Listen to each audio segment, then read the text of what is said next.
very good afternoon to you all, and welcome to the 2012 FSR World Championship, brought to you by Thrustmaster, live on SimRacing TV today, here at Albert Park in lovely Melbourne. We're just a few minutes into qualifying part 1 at the moment. No time's been set, but all the teams are out on track. We've got all the drivers that we've anticipated for the last few months. In this quite long and extended build-up to the FSR campaign than we are usually used to. Just an extra month has gone by before we actually got the championship underway, but we are underway now, and hopefully my co-commentator today, Liam Jenkins, is with me as well. Good afternoon to you, Liam. Yeah, good afternoon. Great to be here once again, of course, returning to the championship. And the question on everyone's lips is, can Bono Huis do the triple? But perhaps he's going to have his work out for him today. Plenty of new faces and new teams among the drivers today, so it'll be interesting to see who's got the pace and who hasn't in this qualifying session.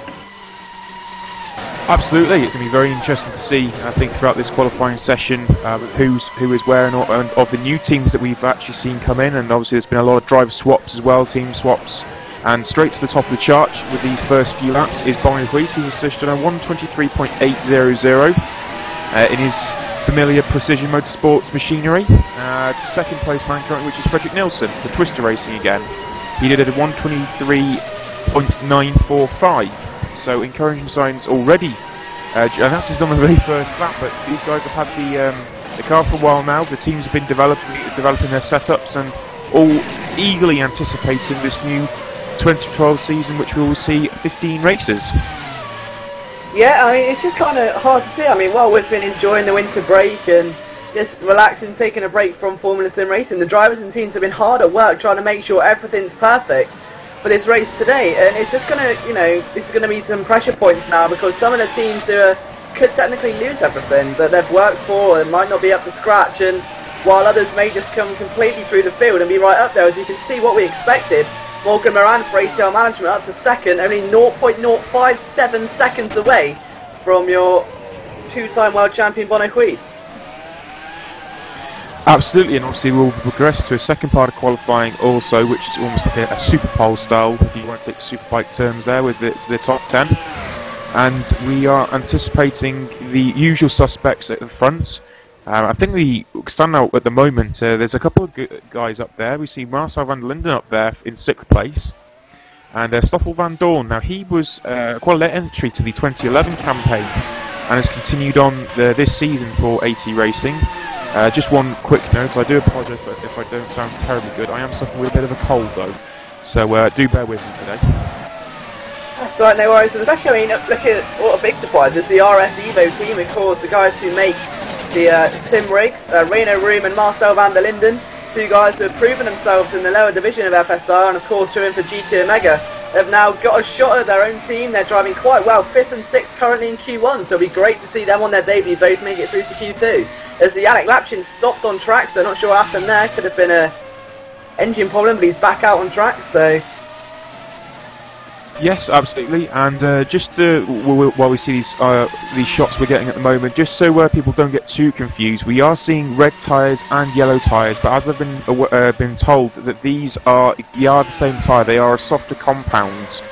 Now I believe there is a TOA discussion going on at the moment where we may see both two compounds enforced from the next race onwards, but as of the moment, currently in Melbourne, there is just the soft compound between the red and the yellow tyres that you currently see on track. For example, Bono Huis is currently on reds, and Morgan Moran is currently on yellow tyres, but they are the soft tyres for both at the moment.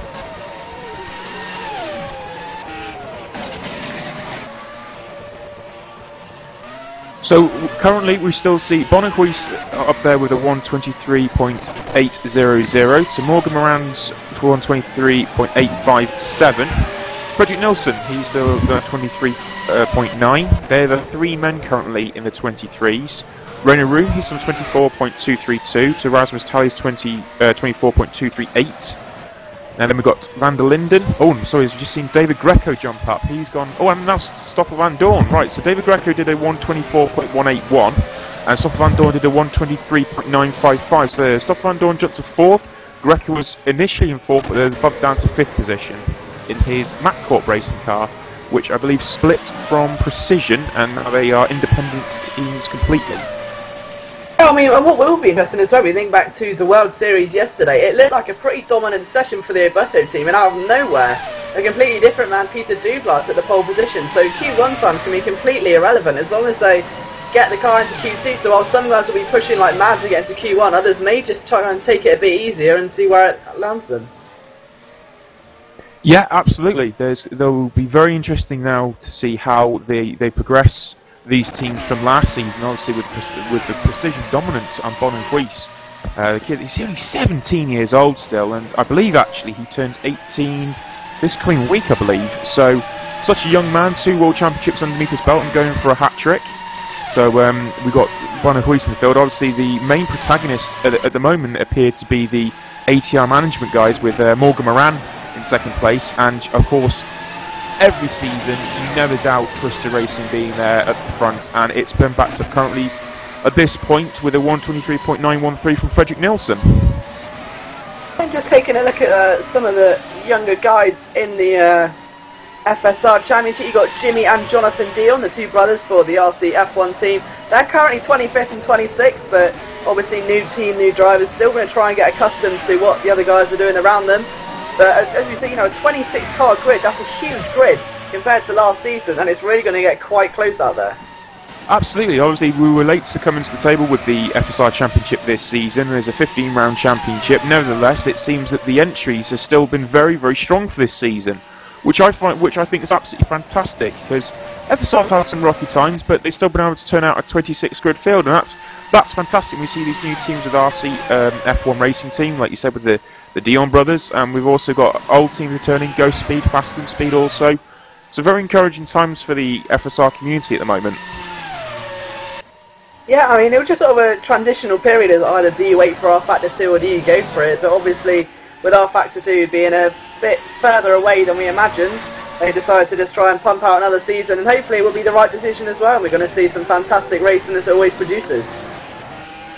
I think we made the right decision, obviously, that being backed up by the fact that they've got so many drivers. Obviously, people have tried the new simulations, they're not totally happy with them, not totally comfortable with them, and they've gone back and they know where something is reliable, it works, and they're going to get a championship out of it. And there's still life in the old dog yet, as they say, and the R-Factor 1 has proved that again currently this season. So 18 seconds left in qualifying 1, then this is the last chance saloon, as they say. Any guys below 10th position who are on a current lap will get to finish their lap or perhaps start another one if they're close enough. And is there going to be a very late twist in the tail here? The man on the bubble at the moment, Eros Masculi, feisty Italian for Silverline. He's followed by his teammate Blair Disley, who's in the pit lane though, so there will be no more laps from the Silverline team. Dejan Kostadinov, the man from last season that we've grown to grow accustomed to his driving style. He's quite an aggressive driver who could still have a shot at that top 10 shootout. Absolutely, yeah, and he's in the, obviously Dejan Kostadinov is in the GT Omega Racing team, and he will be only needing about a tenth of a second to jump up to position 10, sorry, to displace Eros Masculi. Now, we've seen someone jump up there. Marcel van der Linden's done it. So the RS Evo team get Marcel into the top 10 currently. What can Peter Varga do about it? He's currently 16th, and that's not enough, unfortunately. But Marcel van der Linden is still currently the man on the edge. Is anyone going to change that? We've just seen Jim Paris, obviously he's now is 9th place for Ghost Speed also. René Roon went through in 8th for the RS Evo team, and Rasmus Tally, the GT Omega, was 7th. Yank Latchin for the other ATR management car, teammate to Morgan Moran, is in 6th place. What's very interesting to see, 3 huge names that we've grown to know and love in the Formula Sim Racing Championship. Mikko Puumalana and Jaakko Miekkinen and Patrick De Witt. There we go. All outside the top 15. Sorry, Dejan Kostadinov has just jumped up with GT Omega into 9th place. So it puts Marcel van der Linden to 11th. Jim Paris is 10th. And Kostadinov in his GT Omega jumps up with a 1:24.302. Oh, so it was better late than never, as they say, and into Q2 then goes Bono Ruiz for Precision Motorsports, Frederick Nilsson, who got a very, very late, exceedingly good lap there to take the provisional pole in Q1 away. Then Morgan Moran, Stoffel Van Dorn in P4, an impressive full season debut there at the moment. David Greco P5, Yannick Lapchin 6th, Rasmus Tali 7th, Reino Room 8th, Konstantinov with a late 9th place, and Jim Parisis in 10th for Ghost Speed. All those guys will have one chance at a pole position here, but the question is, who's going to be starting the Melbourne Grand Prix from the first spot on the grid?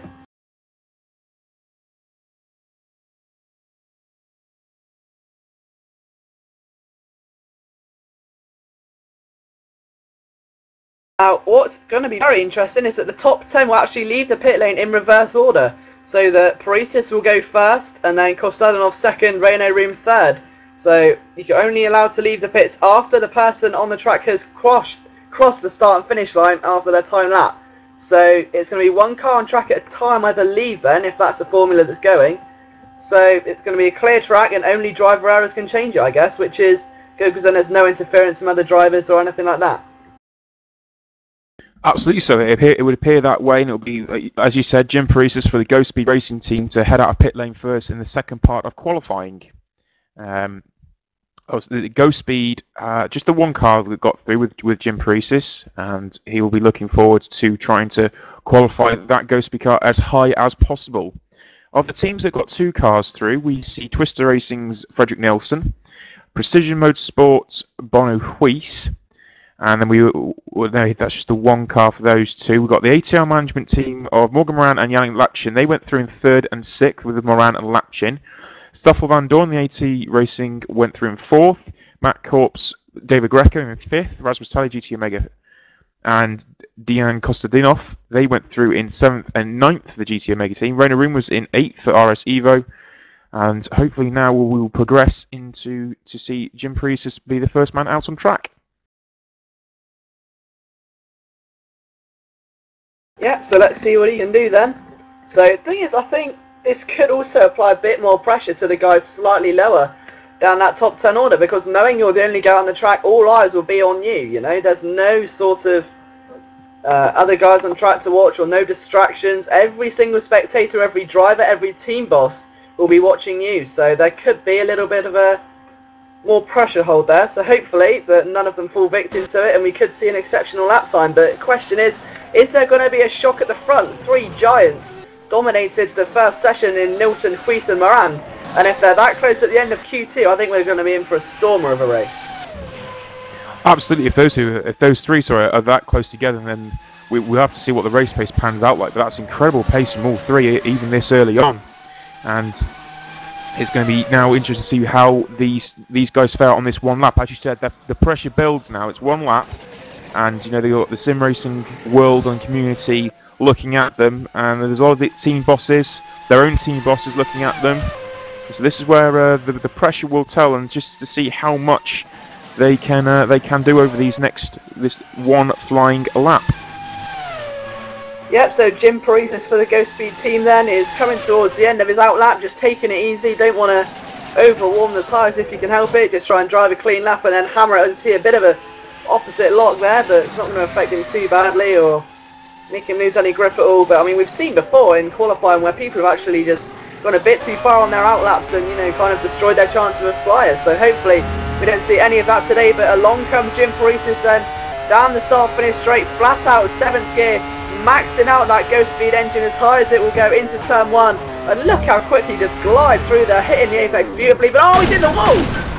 Oh, that's a big mistake there from Parisis, and that's his qualifying chance over, and that's exactly what we were talking about with the pressure.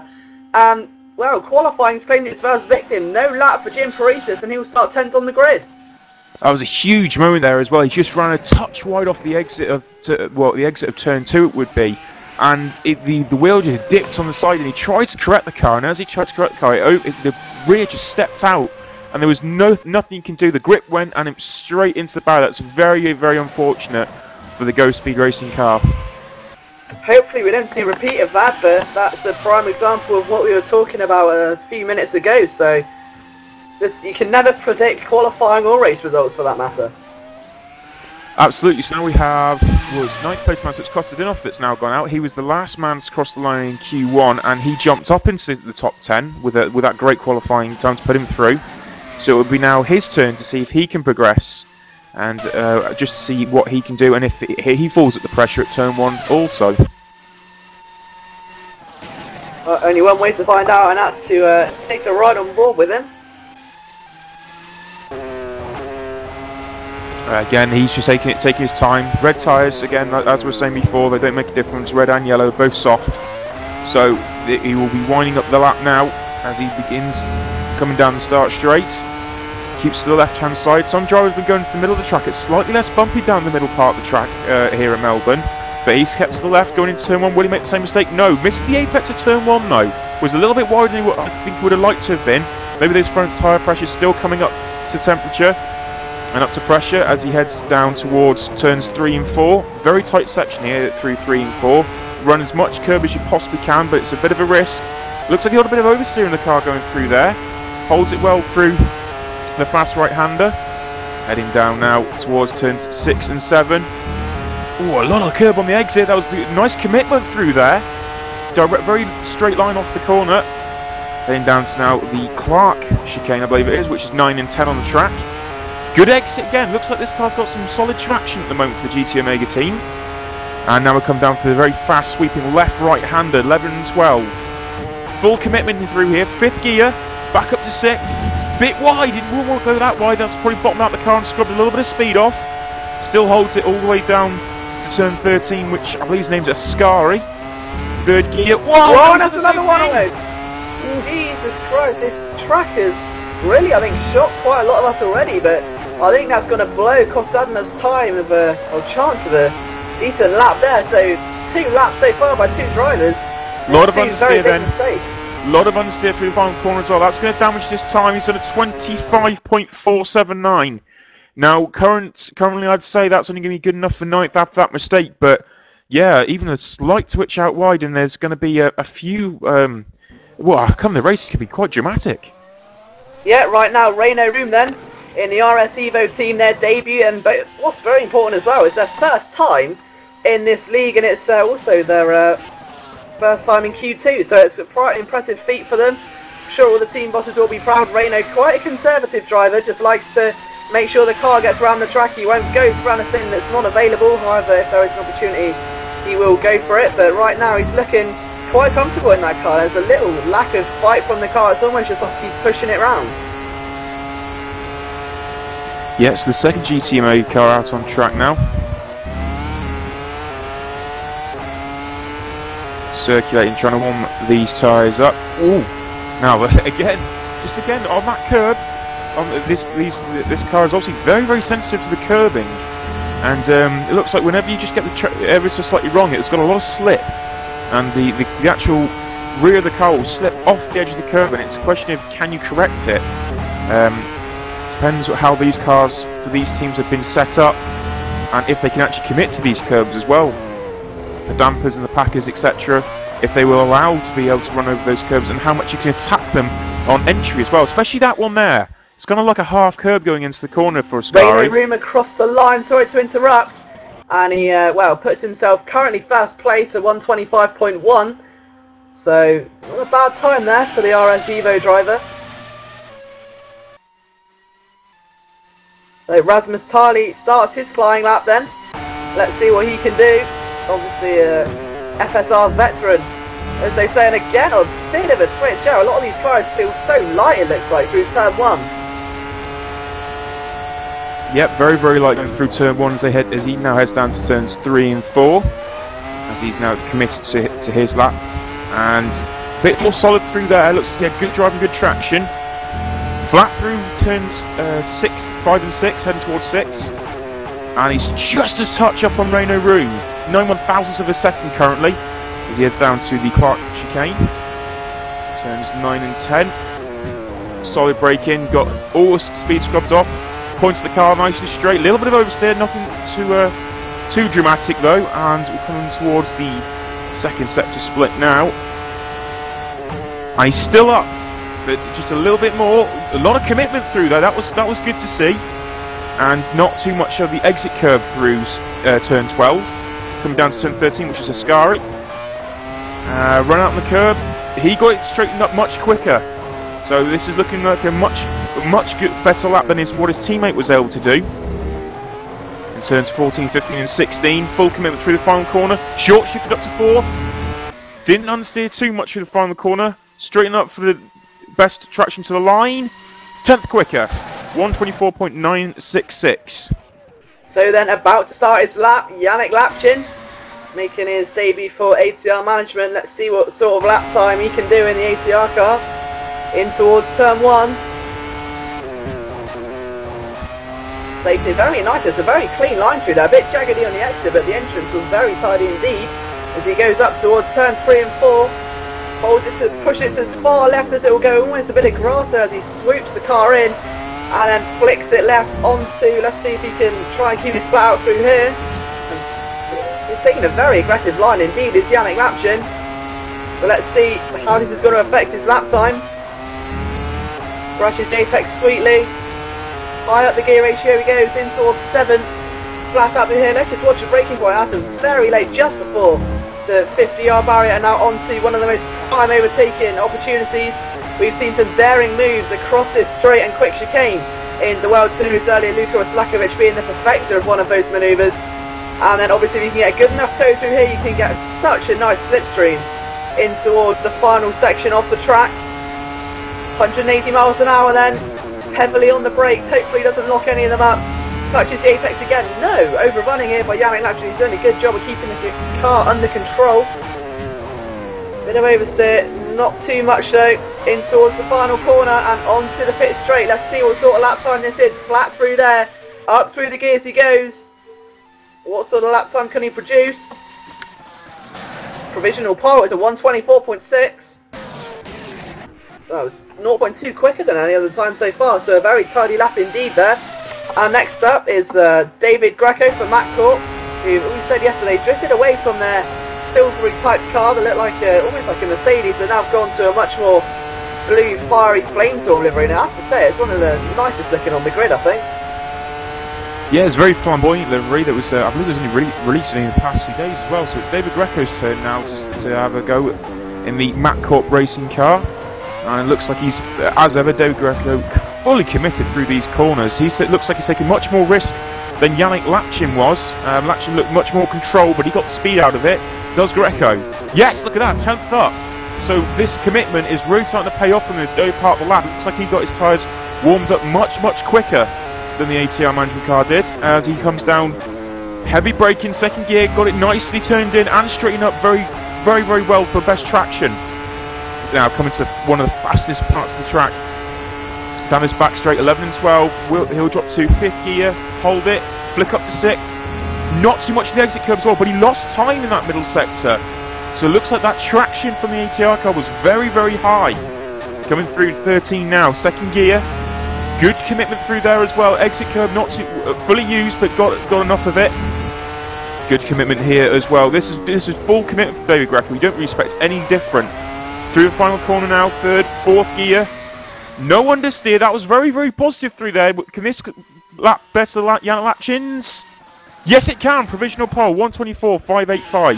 Great job for David Greco. So let's see what Stoffel Vandoorne has in the tank then. Of course, his livery being sported just like the one he sports in the Formula Renault series in real life. So it's great to see the crossover, as he said last season, from sim racing to real racing. But the question is, can he sport the pace that he does in the Formula Renaults into Formula Sim Racing? Into turn 1 he goes, flicks it left, very aggressive over the curves. You can see him flicking left drastically, trying to make sure that he gets as much curve as he possibly can. Drifting towards the left-hand side of the track is a very similar line, what I've noticed, to Yannick Lapchin. See both driving for a portion of the ATR company, bit of opposite lock again, nothing too major though. And right now Vandoorne's looking very aggressive. Yeah, absolutely. Backed up by a positive time as well. He's actually improved up on what Greco did through Sector 1. Now let's see what his traction's like through this next section. Obviously this is where the ATR management car looked to be the best. Looks like he had very good traction on this corner. And Yannick Lapchin was the fastest to the second split still, I believe. And we'll see what this time is now. And he's up! This is a great lap. So this, again, as Liam said, part of the ATR management team.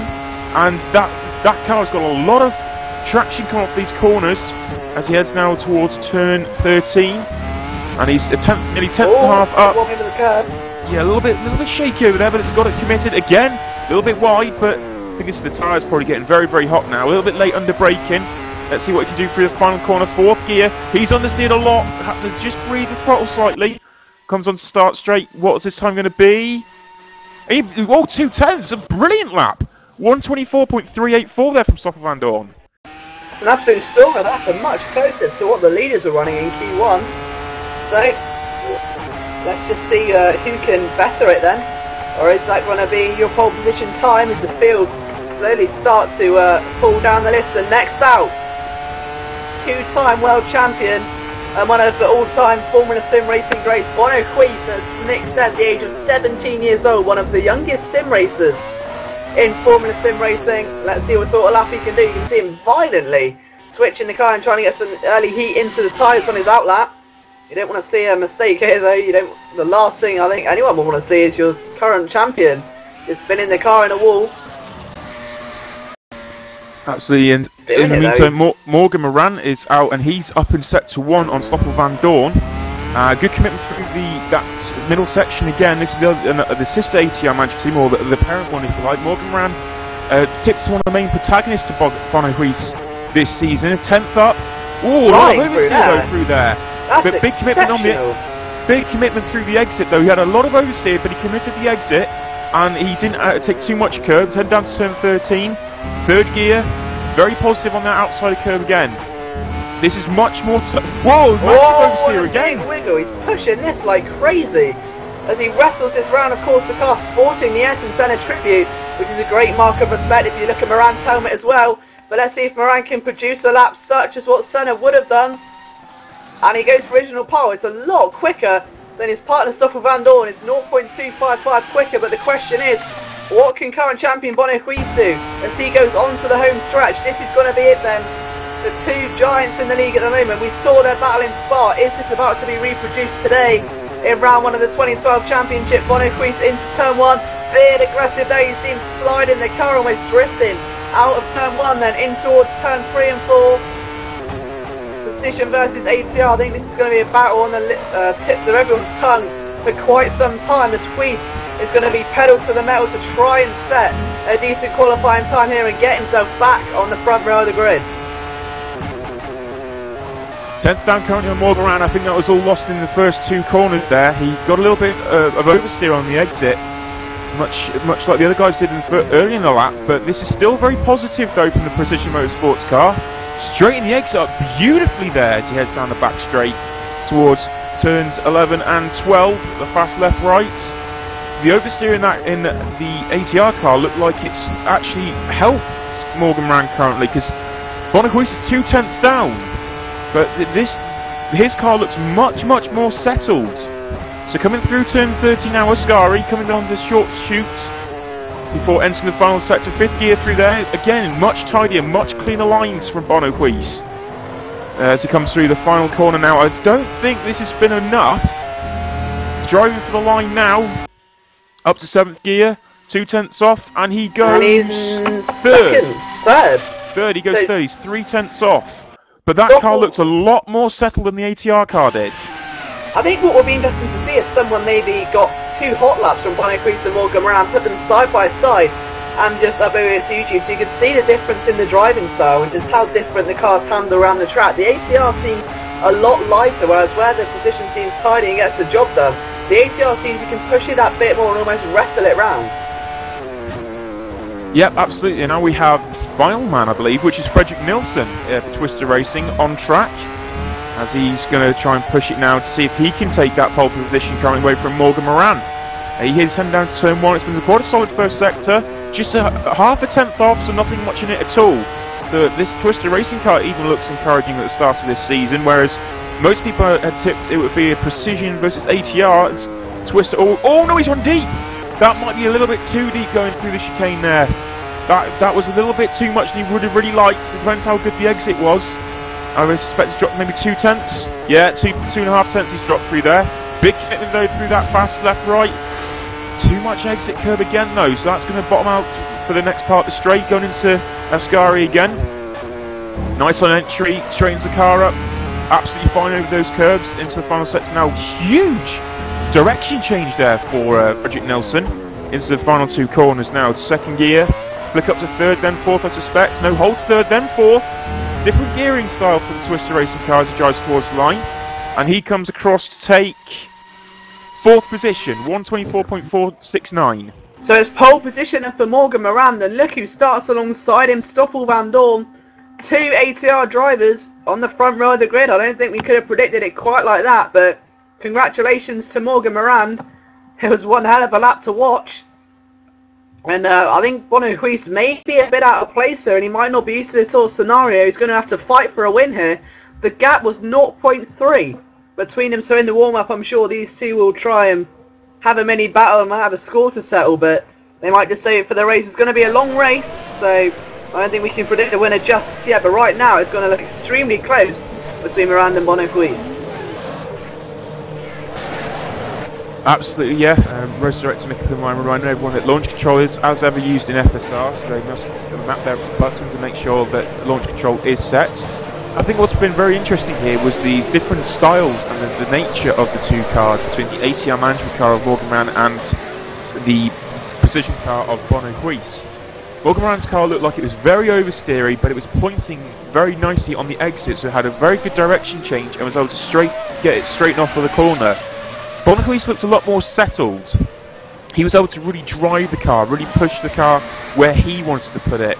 I wonder just when it comes to the race if that sort of smoother style and that commitment will allow him to run better on the tyres rather than the oversteer style of Morgan Moran, and he may be able to maybe run longer on the tyres and the fuel than Morgan Moran would do. But nevertheless, 3/10 splitting it and very, very differing styles and setup.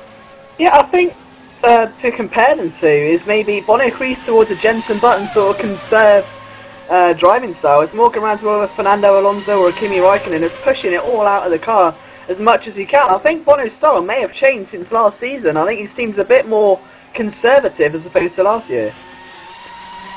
Conservative, possibly, but I think Bono Huis is generally speaking been that type of driver. I mean, his consistency in the lap times have been superb over the past few seasons, so I think it's the consistency he builds towards.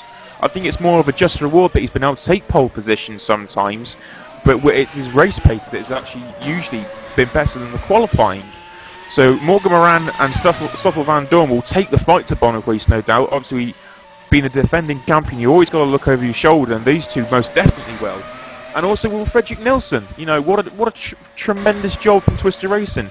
David Greco returning, Matt Cup Racing 5th place, Yannick Lapchin, Morgan Moran's teammate, 6th place. Encouraging signs for the ATR management team. Rasmus Tally, GT Omega in 7th place, Renault Room, RS Evo in 8th place, Dean Kostadinov, he is in 9th place for GT Omega, and then Jim Parisis for Ghost Speed in 10th.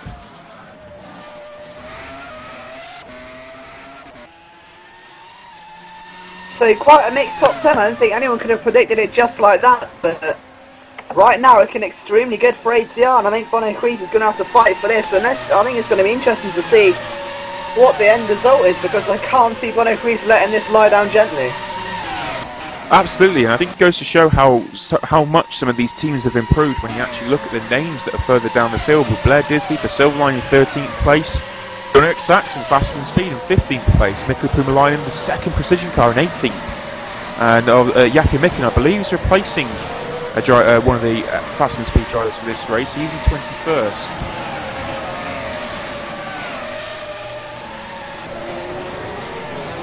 So just a few more minutes of warm up to go then, just the last minute. Chances some drivers might practice pit stops, others might just try and practice some overtaking manoeuvres and just with the cars around them. And you know, if you've got a car starting 11th and you're 10th, you want to see how they get off the line, how they approach certain corners maybe, if you're looking to be around them for most of the race. But let's look at all the times flooding in now. Once again, the top 3 cars, all ATR management. Yannick Lapchin 1st, Van Dorn 2nd, Moran 3rd, Parisis 4th, Malorki 5th after a 2nd place in the World Series last night, doing a really good job. Renault Room again up there in the RS Evo team in 6th. Fabrizio Gobbi from the World Trophy last year, again he's got his name up there, so he's doing quite well in AT Racing. That's a name we haven't seen in the top 10 today, Gorgos Manusakis in the Go Speed Racing team, who's may have missed qualifying, I believe. But either way, he's doing a pretty good job in warm-up at the moment. That Go Speed's obviously got some pace to be inside the top 10. Just to reiterate from before, it was Jaakko Mikkonen. He actually drives instead of Giuseppe Marconi for Fast and Speed, and Edward Malorki, who Liam referred to before, he drives instead of Marco Conti for Twister Racing today.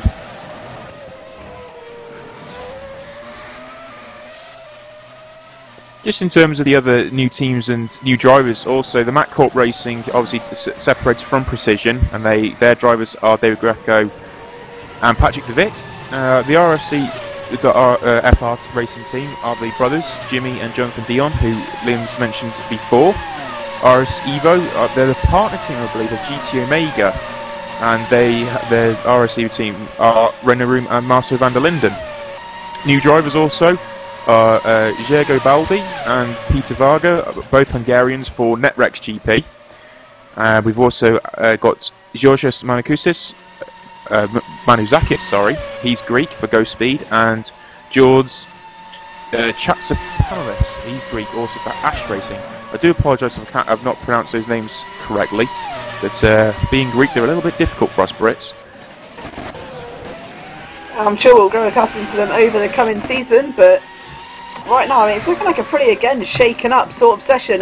Once again, Frederick Nilsson takes to the top of the time sheet and does a 125.598, who's 1.5 cents quicker than Yannick Lapchin currently, so it's a very shaken up warm-up order.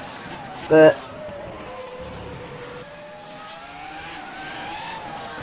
it'll be interesting to see, you know, the kind of rear-end teams, see if maybe one of them can get into the top 10. You have guys like Ash Racing, Silverline, Netrex, it'll be interesting to see what they can do. And teams like that who you might not really suspect inside the top 10, see where they end up, because they may have them sort of hidden pace, you just don't know these days, and anything can happen here in FSR. We use that phrase time and time again, but for very good reason. So hopefully it can live up to all the hype as we just go into the final few moments of warm-up. And Martin Gosby there with a big twitch, manages to keep it in a straight line, a tremendous save there, and hopefully that's not going to indent his mentality.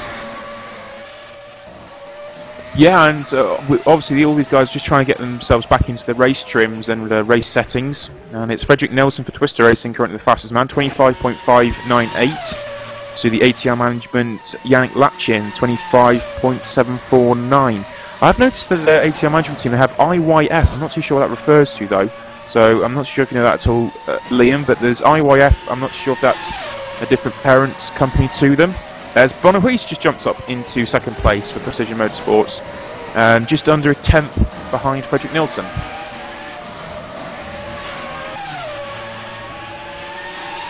I think what will be key here is strategy. What guys are going to go longer, what guys are just going to try and save their tyres, and who's going to manage to handle the degrading tyres the best, because some drivers won't feel confident or comfortable enough on the older tyres and will decide to put in first and rather be safe than sorry, whereas some guys would risk it all if they're in a good position. So driver mentality and strategy all going to come into factor here. Yeah, obviously one big thing we failed to mention just before was the fact that obviously the refueling's back. So it's going to be a whole different strategy with the tyres then as well. So the refueling has returned. I think a lot of people are a lot happier to see the fuel refueling return. The full fuel tanks got a little bit tedious towards the end of last season. So with the new tyre models, the new tyres themselves, and the chance of refueling, we may see some more elaborate strategies this season. Fully, and obviously say 15 rounds, so it should all change course over the 15 rounds. You never know. I mean, hopefully it's just, as long as there's a huge battle for the title and it's not just tied down to one man like Bono's dominant performance last year. He won over 75% of the races last year, so as long as there's some sort of fight for the lead, it would be incredible to watch. But either way, I think we're in for a cracker of a race today. Well, on this initial pace, it looks like we've got 3 protagonists at the front, and then there's only a very small gap to the rest of the field. So I think you are right. More people are accustomed to the lower fuel in how these cars drive and the nature of them, as opposed to the fuller fuels as we had last season. So you may see some more exciting racing going on through the field also, and as I said, the strategy differences.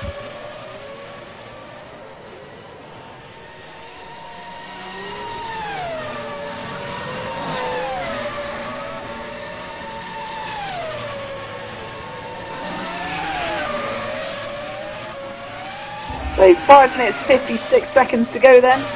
So the final few minutes before the cars descend onto the grid for what will be the first race of the season, as you see George Chaps-Pantelis going very wiggly indeed as he tries to hunt down Renault Room. So that car looking a bit uncomfortable there in the hands of the Greek, but hopefully he's sorted by the race. Just a bit of pre-race nerves maybe. Of course, being his first race in FSR, you can't really expect too much from them, or you could see a complete shock. It's obviously, Stoffel Vandoorne's first official FSR debut for his official team, and it's going exceptionally well so far in qualifying. He hasn't disappointed. Question is, can he keep that pace going during the race and live up to the hype? Absolutely, and Morgan Ran, he jumped up to second place, as you said, with the ATR management car. He is just under a tenth, off Frederick Nilsson, and Bono Ruiz was just now over a tenth off Frederick Nilsson, and Edward Malorki in the Twister Racing team is also just a tenth off, alongside Yannick Lapchin. So that's top 4 drivers. That's exceptional. Yannick Lapchin is 2 tenths off.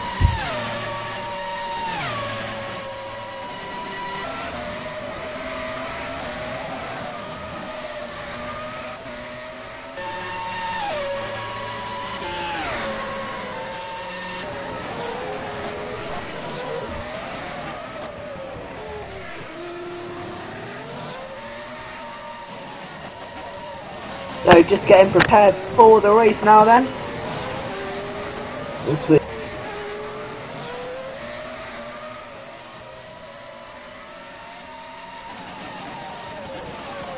I mean, what is interesting now, to say before how close the field is between first place and 8th place man, Georgios Manausakis, 0.555 seconds. So if that pace can somehow be maintained in just a few minutes time, then we're going to see, I think, several different groups of cars. We've seen it in the past, and we saw it in yesterday's race. The field will start to separate out into different little groups, maybe of 3 or 4 cars, all jostling for their own little battles, and it provides some exceptional racing and some great manoeuvres around corners that you wouldn't really, associate with overtaking on. Absolutely, and from this warm-up session, obviously, we can't take too much from it until the actual race, but 1 second splits first to 20th. That's Martin Gosby in the Ash Racing car in 20th position. That's only a second that splits them. Then there's Marcel van der Linden.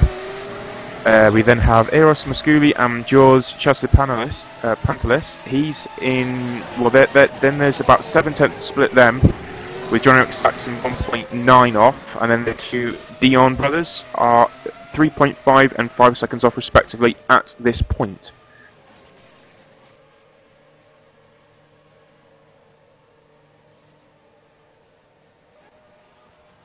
Yeah, a key point here, obviously you've got the 2 ATR guys at the front of the grid.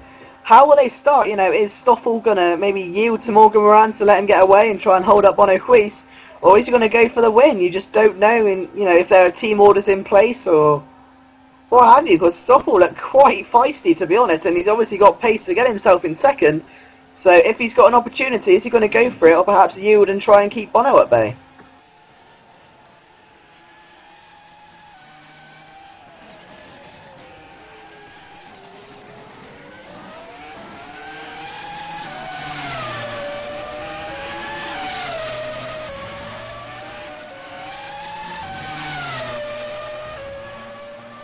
Just a few minutes left of this warm-up session. Things just getting prepared for the start of the race. Race Director obviously is just preparing everyone. As there's still a few cars out there on track. Morgan Moran looks like he's doing quite a few laps here at the moment, trying to bed in his race pace.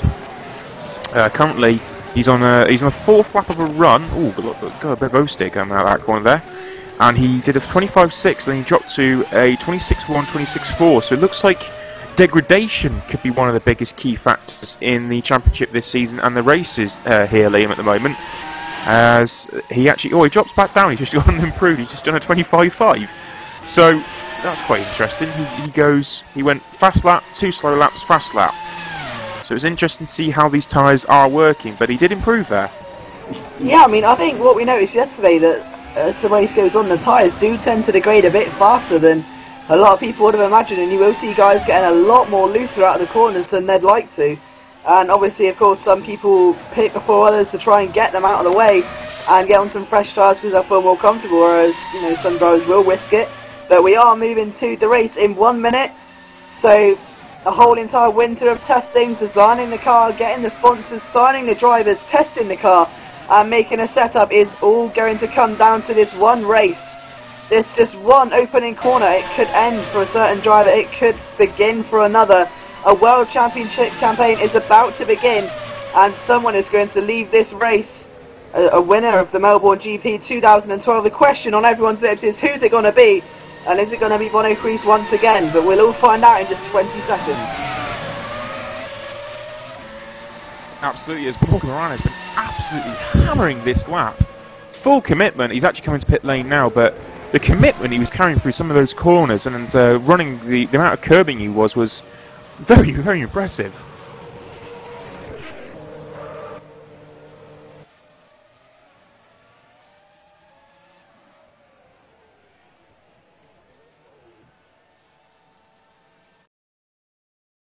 Attention grid, will all non-essential personnel leave the grid now.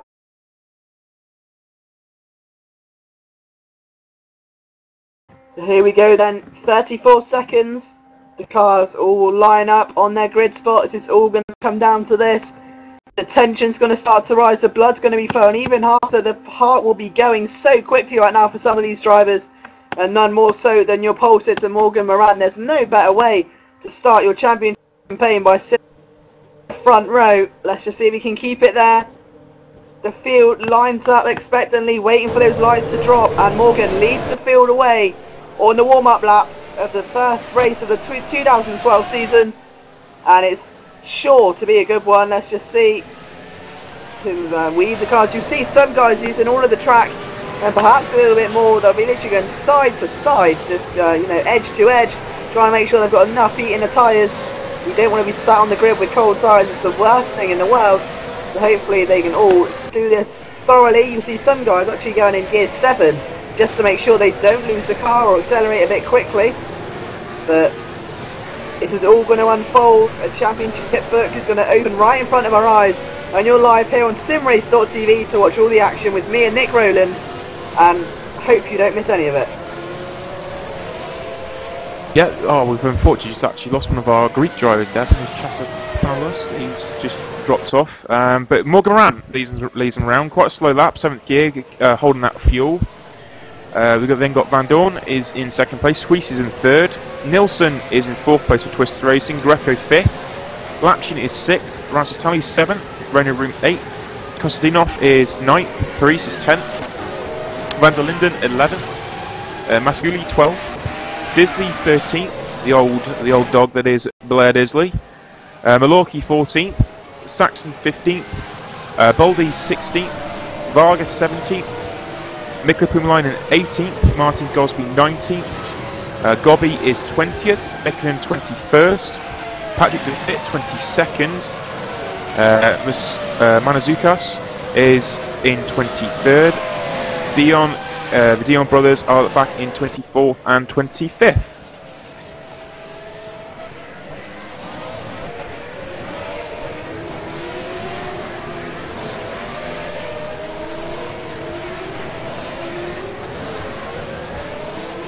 Here we go then, Morgan Moran onto the home straight, as is Bono Huis, and the man in 2nd place, Stoffel Van Dorn. Onto the grid spots they go. Moran from Van Dorn, Huis in 3rd.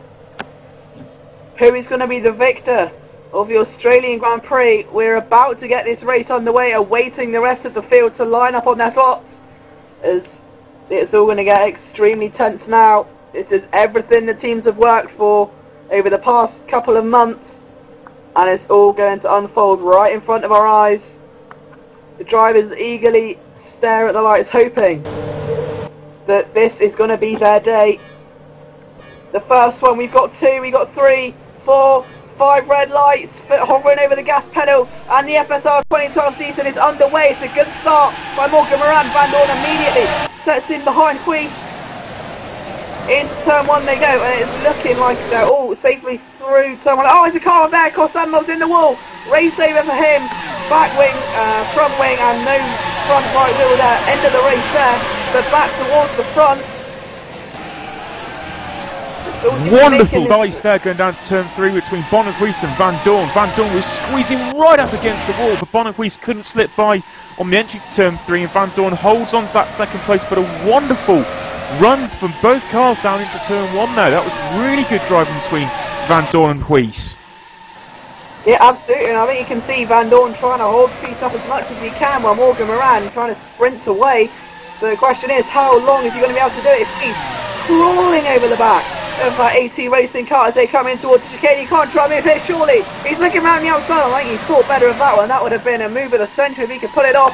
Frederick Nielsen then, right on the back of your current champion. Is he going to try a move? Third position.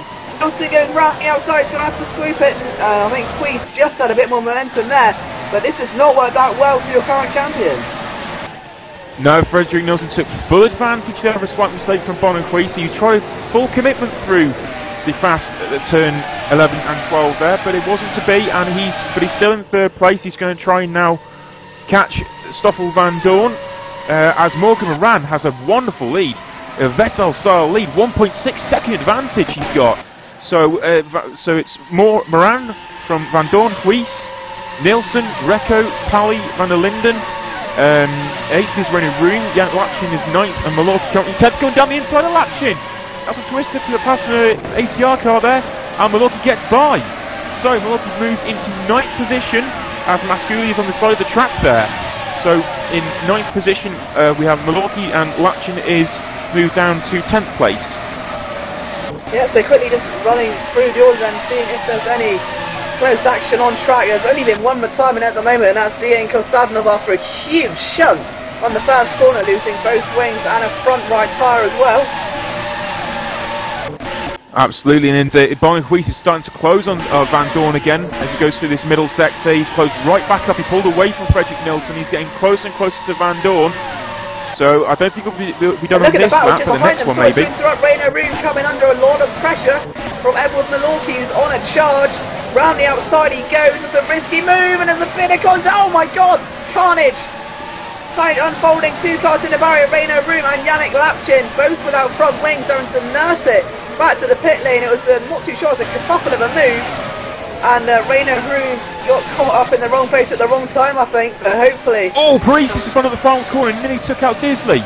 I think Jim Paris is spun at the final corner, and he's dropping through now as well, as we've got into pit lane Lapchin and René Roon. Parisis, I think he may have retired, but he had a bit of a spin on the final corner. Yeah, three cars, more side-by-side action here then. This is for P9. Boldy trying to defend, and look at that 3-1. That's never going to work, surely. That's some fantastic racing. Patrick De Witt takes the position for Matcorp, and that is exceptional driving. All of it is kicking off here. George Rowley still under pressure from his teammate Peter Varga. The two newcomers looking to prove a name for themselves. Where isn't action happening now? This has gone crazy, while Morgan Moran is sensibly crawling away, probably unaware to all of this, that the mayhem unfolding. Of those three drivers, it doesn't surprise me that Patrick De Witt has bossed that one, because he's such a hard driver. Then he's committed to that and made it stick. Yeah, Georgios Manasakis, it was off the racetrack in P16. He's going to lose the place now to Jimmy Dion. Who will, well, no, he's not actually. Dion's backed away. I think he's made a sensible decision. Just keep the car in the race if you can. It's been an awesome opening 2 laps. We've already seen plenty of action, and hopefully there'll be plenty more to come then. So we'll run through your quick order. Moran leads from Van Dorn, who is getting closed on by Huis and Nielsen. Huis is trying to bide his time, I think. David Greco 5th, Rasmus Tali 6th, Van der Linden up into 7th place. Edward Malorki doing very well there in 9th. 8th, beg your pardon. Patrick De Witt now goes 9th. 10th, Peter Varga, which is an exceptional job there by him. His teammate Boldy just behind. 11th, Jaakko Meeken, and 12th, Kuma Leinen. 13th, Blair Disley. Yeah, Bonnequist all over the back, all over the rear wing of Van Dorn, and Nielsen is going with him. What a run through the fast right-hander there. So she's trying to close on Van Dorn now as he heads down to the Clark chicane. He's going to look to the inside. Van Dorn defends the inside line. Which way is he going to go? Outside. Late braking. Sweep on the outside. Oh, so close there. I think, as we said, the reactions of Nielsen have to be applauded. Because if Nielsen wasn't paying too much attention, he could have found himself in a bit of trouble. But right now he's in a good opportunity. and all over the back of Squeeze. Thought better of it again. These three drivers racing with all their heart right now, as Morgan Moran's going to have a little smile on his face as 3 laps in, and he's going to end up with 3.5 second lead. Absolutely, and Van Dorn is holding this position so well from Bonnequist and Frederick Nielsen. Nielsen's ready to pounce if anything goes on between these two drivers, but the cornering speed, the high-speed cornering speed of that precision car is immense compared to the ATR one at the moment. Such commitment from Bonnequist, and I think he'll have a look to do it again on this next coming lap. Into turn 1, Van Dorn is holding. Oh, he's got a slightly oversteer moment through the centre of the corner there in turn 1 and 2. And Nielsen's just dropped back off now, probably just thinking, yep, just watch these two before making any big moves. Lock up there from Van Dorn. What can Huis do now? Huis is sweeping round. He's going to try and commit through turns 5 and 6. So what Ronnie had here last time, it's not going to get quite the same, but nonetheless, it's a gain. And that's all you need at the end of the day. But Van Dorn's doing an extremely good job now of holding up Bonnequist and keeping his second position. But he's got 2 very feisty FSR legends almost behind him. Frederick Nielsen proved himself very worthy of a race seat last year, and now trying to close on the back of the double world champion that's Bonnequist. So these 3 are going to be an intense battle to watch, and I think for sure.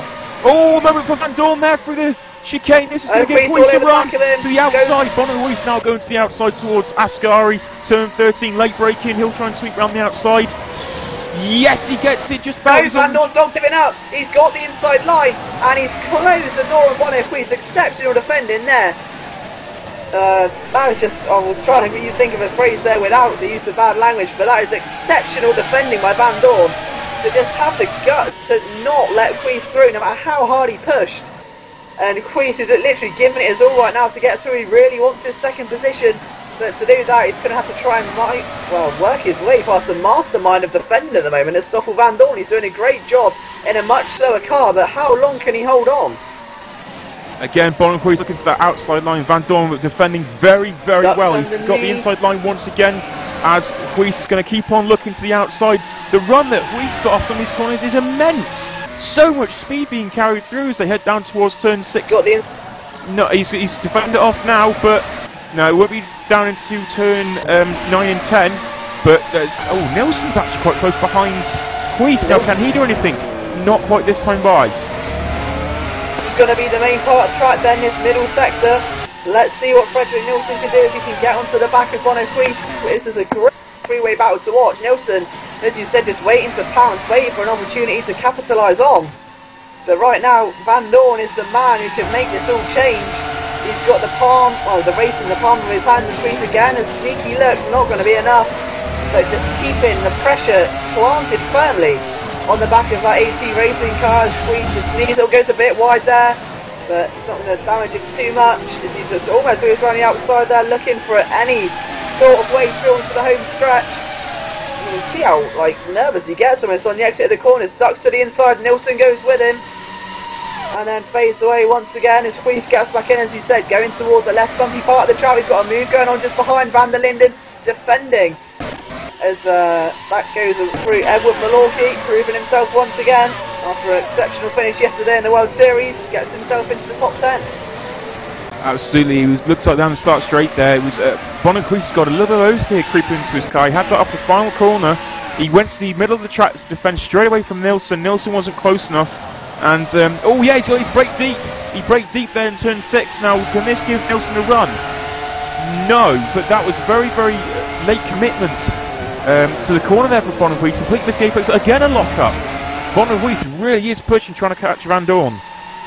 You'll be careful not to push too hard though, because he is going to overdo it. And I think that's what may have happened slightly earlier on in the lap, as you said, as Frederick Nielsen is all over the back of the tailgate of Bonnequist, and just look at him go now, just waiting for the opportunity. He's a very calm racing driver, Nielsen. We've seen him and his brother Andreas are 2 very similar driving styles, and just wait for the opportunity to come to them instead of trying to search for one. Yeah, absolutely. And then Bonnequist is trying to get on the back of Van Dorn, but if anything, Nielsen's closed on Huis, and the guys behind as well, Tally and Greco, are starting to catch Nielsen. They're only 1.3 behind now, so Rasmus Tally for GT Omega is starting to close on Nielsen, and Greco's going with him. And Edward Malorky, great drive, currently in seventh position. A huge cluster of drivers crossing the line from the likes of Jaakko Meekin and Mikko Puumalainen, Blair Disley, Gosby, newcomer Georgios Manasukis, all together trying to jostle over P11. So it's another battle we will try and keep an eye on for you.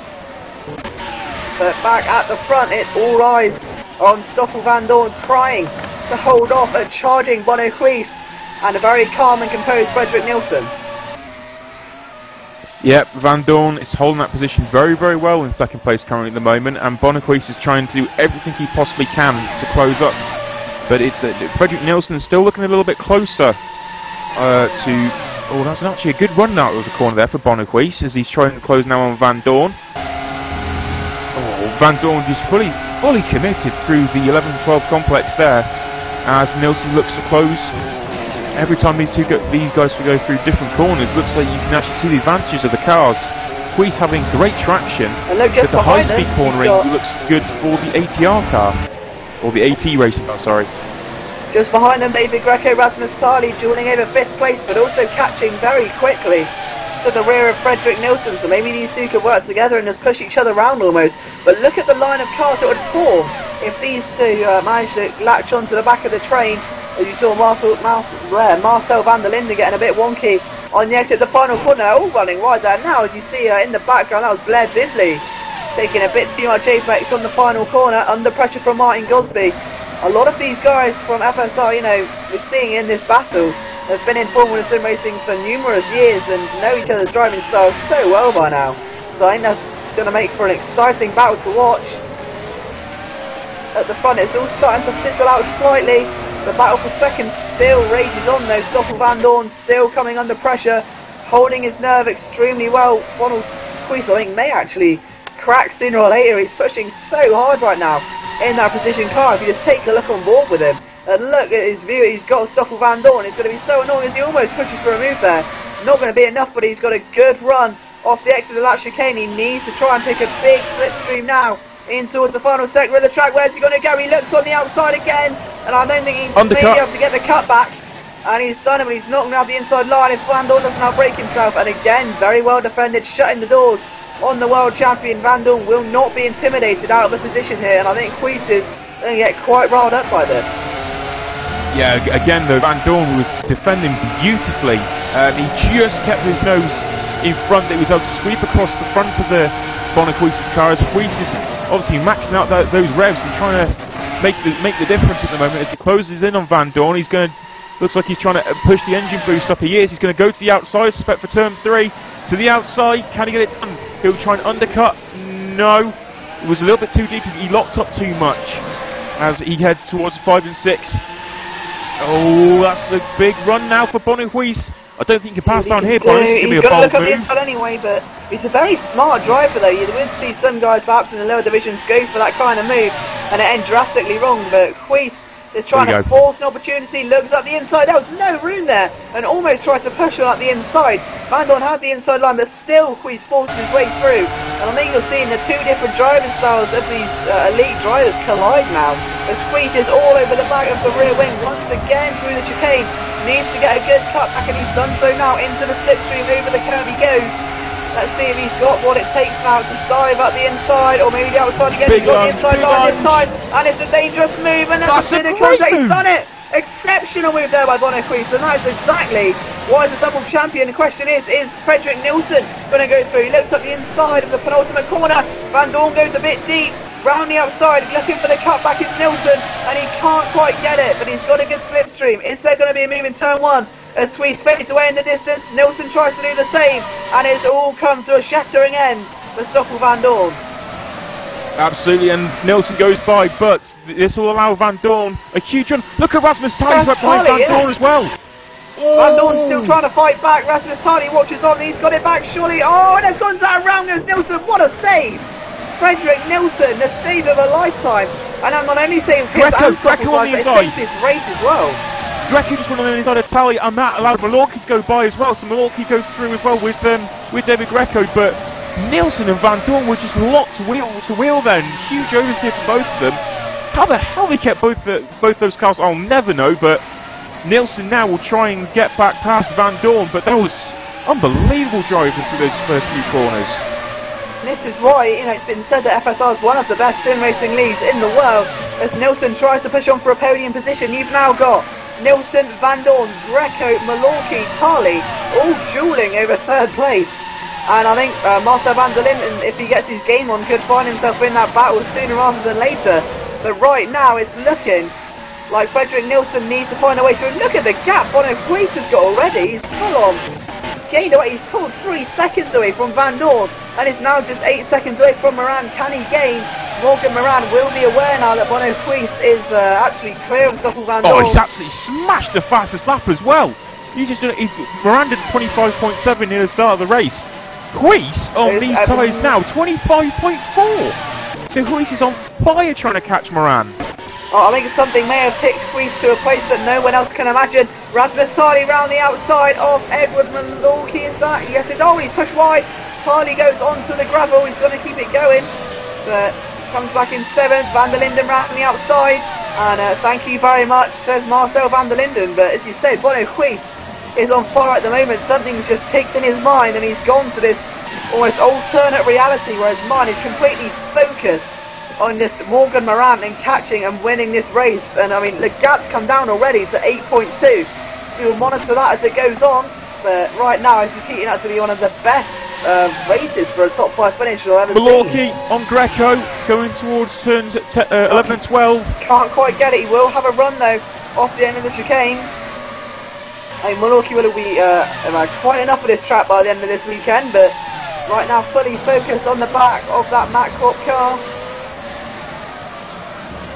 This is very interesting as well, actually. Let's just look at the top 10 teams that you've got. ACR, Precision, AC Racing, Twister, MacCorp, Twister, GT Omega, RS Evo, MacCorp and Netrex. Such a variety of teams there. It's not dominated by anyone, to be fair. No, a huge variety of teams at the moment, which is fantastic to see. But at the moment, Morgan Moran, his lead's actually stabilised now. It's stabilised at 8.1 seconds. So Bono Huis absolutely lit up the time screens at last lap, but he's just trying to settle into a rhythm now and bring that time down to Morgan Moran before the first round of pit stops occur. Well, what we'll just do now then, while we've got a quick break from the action, is just go through your current retirements. Dejan Kostadanov out, of course, on the first lap after a big collision. Eros Masculi, the Silver Line driver, was out due to a suspension problem. Same with Jim Paresis and Reino Room. And your latest retirement was Georgios Manasakis for the Ghost Speed teams. They're both Ghost Speed cars, DNF today unfortunately, but that's all your retirements so far, and still 20 cars remain in the race. But back up the front, Morgan Moran leads, and the gap down to 7.8 seconds. 0.4 seconds have gone in literally just an instant while we were talking about retirement. So Bono Huis is on another plane right now, but Fredrik Nilsson needs to try and catch Van Dorn as soon as he possibly can, because while the cars behind him are slowly fading away, they're not going to go anywhere anytime soon, and there's still quite a big chunk of them as well, so if he did make a mistake, he could go all the way down to around 7th or 8th place. Absolutely, and it looks like there could be a round of pit stops coming up fairly shortly, because the pit lights did come on for the top 4 drivers, but all of them have gone through currently. Yep. So Moran goes through, Huis, Van Dorn, Nilsson, Greco's through, Malorki through, Tally, De Witt, Varga, Baldy, Mikkonen, Pomalainen, Disley, Gosby, Van Linden, Dion, Lachin, Dion, Saxon and Gobby. I don't think anyone would have predicted that this race would turn out as good as it has already. I mean, we're so little into the race and we've seen so much action already. So I think it was well worth the winter break and the season delay. Absolutely, and the time is coming down now to Morgan Moran. Bono Huis is eating into it. It's stabilised in that first sector, but it's this second sector where Bono really looks to make the difference, because it's now down to 7.3 seconds. So again, it's roughly 3 to 4 tenths per lap that Bono Huis is taking out of Morgan Moran. And Morgan Moran just ran a little bit wide there as well, so it looks like his tyres are starting to hurt a little bit as the understeer creeps in. He's getting a little bit scruffy in the final sector. Will he dive into pit lane? No, he carries on to what he will start his 15th lap. Yeah, Bono Huis pits. So approaching the race man, Bono Huis trying to get an advantage from the pit stops, but the question is, I mean, we saw yesterday in the World Series, traffic and pit stops can be such an issue. You need a clear racing line when you leave pit road. Let's see where Bono Huis is going to feed out. Leaves his pit box. Milwaukee nearly took him out in the pit lane then as well, but he just managed to sort himself out as Bono Huis is away. Now that's good. Who's that? That's Baldy. Baldy goes by. This is going to hurt Huis too. Oh, now he's got to hold his position. Here comes Jakob Mikkonen. Oh, big switch out, and that's saved Bono Huis potentially. As Jakob Mikkonen, a big slide there, down to 9th position he goes. Whoa, that was, I think, maybe a bit of nerves there to avoid having contact with Bono Huis, but... Okay, it looks like we have a few problems with the cameras just at the moment, so please bear with us, and we'll get the cameras back online and working momentarily, but Bono Huis, he came out in 5th place. It looked like he was going to be under attack from Mikkonen. He had a slight coming together, I believe, with Pumalainen, or I think it was actually just a mistake from Mikkonen. So it's Pumalainen, so this has actually worked out a lot better for Huis, because he's now got behind him his own teammates, and down the road he's 1.3 seconds to Baldy, so he can start pumping in some fast laps. Morgan around into pit lane. So race leader now, Morgan around for ATR management into pit lane. Hits his box. Now what's the difference going to be with this undercut? How much of an undercut is there? Now Van Dorn's also in. So the two ATR car, well, sister teams come in on the same lap. Moran is away. Now where's Huis? Huis is coming into the final 2 corners as Baldy locks up. Baldy pits. That's giving Huis clear track. Where's Moran? Moran is out. He's heading into turn 1 now. So Moran is in turn 1. This is going to be and Bono Huis, he's closed it. He's definitely closed that gap going into turn 1. It's down to 6.9. So it's not a huge amount. No, it's not. It's going to come down further than that. So Moran is out, and he still leads. Greco's going to be the next one to pit, I believe. Huis is circulating. It is 7 seconds, and all the times I've sorted himself out. 7 seconds still behind. So there's absolutely nothing between the 2 laps there. It will be interesting to see if there is an undercut that plays in at some point. But Pumalainen, he's in 4th currently until this all sorts itself out. Moran's a little bit shaky in his outlap at the moment. But he's there, yeah, he sorted himself out. David Greco, current leader, but I suspect he will be the next man into pit lane. Yep, so first round of pit stops almost over then. As we're roughly a quarter into the race.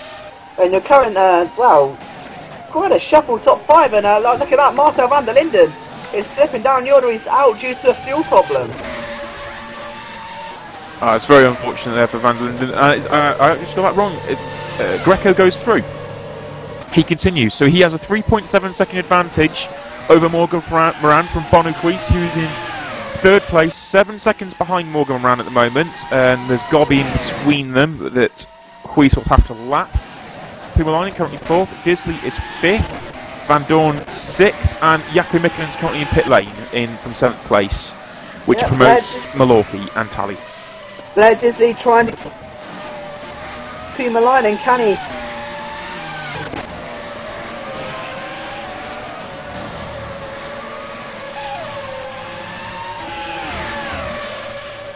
Stop, but either way, get past him as soon as he can. Pumalainen's not the easiest driver to pass in the world, so it's going to take something quite special to see Blair Disley go through. These guys know each other extremely well, raced for each other, as we say, for a few years. So let's see what Blair can do. Can he get a slipstream going? Oh, just in front of them, of course, being Bono Huis, so Bono Huis in a little safety double at the moment, having his teammate behind him. Yep, absolutely. That's a nice little safety net for him as David Greco still carries on. So it looks like he may be, well, he'll be approaching the 2-stop window before he knows it. So it looks like he's going for a longer stint, as maybe with Mikko Pumalainen also. But his pit request light has come on, so will he dive in? No, he goes through. So it looks like he's going for a longer stint at the moment as well. As Bono Huis comes across and continues on his pursuit of Morgan Moran in the ATR management team car. From Bono Huis and Precision, but it's David Greco, the current leader.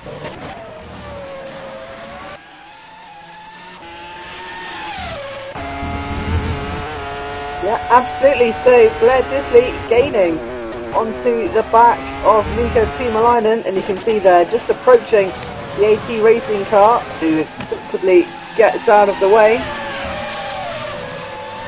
So I think that was, oh no, it's Stoffel Van Dorn getting out of the way. So Van Dorn down to 6th, so not sure what oh no, that's Van Dorn coming on his teammate, I guess then, yeah. So Van Dorn coming up to lap his teammate, I believe. Yeah, that's got to be that he's coming up towards there, and also with these pit stops are still yet to play out, so we'll get a next reading shortly. Oh, look at Frederick Nilsson. I beg of sorry to interrupt. Coming up on the back of Patrick Devitt. Goes for a move up the inside and thinks better of that one. You don't want to risk it there, but can he get a slipstream as they come towards the chicane, the end of sector 2? Let's see what he can do. He tries to force a move, maybe no. But he does get quite a catch, and look at that, that's an enormous gain then. If he can just get onto the back of the Mac Corp Racing as Patrick Devitt. David Greco has finally made his stop, so Morgan Moran goes back through into the lead as Bonaquise is in second now. Pumalainen will go through, Disley will go through, Van Dorn, and David Greco will come out now. And will he keep in front of Malorki? This is going to be tight into turn 1. Greco will hold it though just about, but Malorki's going to have the run. He's going to have a lot more speed now. Can Malorki make a move on Greco heading down towards turn 3? Greco goes to the outside. Now can Malorki brake later? He does. Can he get it stopped though? Oh, he did! Oh, that's a beautiful foul. A slight nudge on Greco there, a little bit cheeky, but he got it done. Malorki goes through into 6th position. I think Malorki has proven himself extremely well this weekend. Of course, he did an exceptional job in the World Trophy last season. 2nd place in the first World Series race last night, and got himself into the top 6 today. So definitely a force to be reckoned with here in Formula Sim Racing. Absolutely. Now we've got Rasmus Tally looking on the back of David Greco. I think Greco's just trying to stabilise his car, get these high temperatures up, and Rasmus Tally's going to try and capitalise, but I think David Greco, once he finishes his lap, will be able to sort himself out, as I don't think Rasmus Tally's going to have much a run here. No, Greco was able to have a good run through 11 and 12, and he'll hold it towards 13, and he does indeed. So now we've got Morgan Randall's obviously leading, Queese is in second, Mikko Pumalainen yet stopping, he's still carrying on in 3rd place.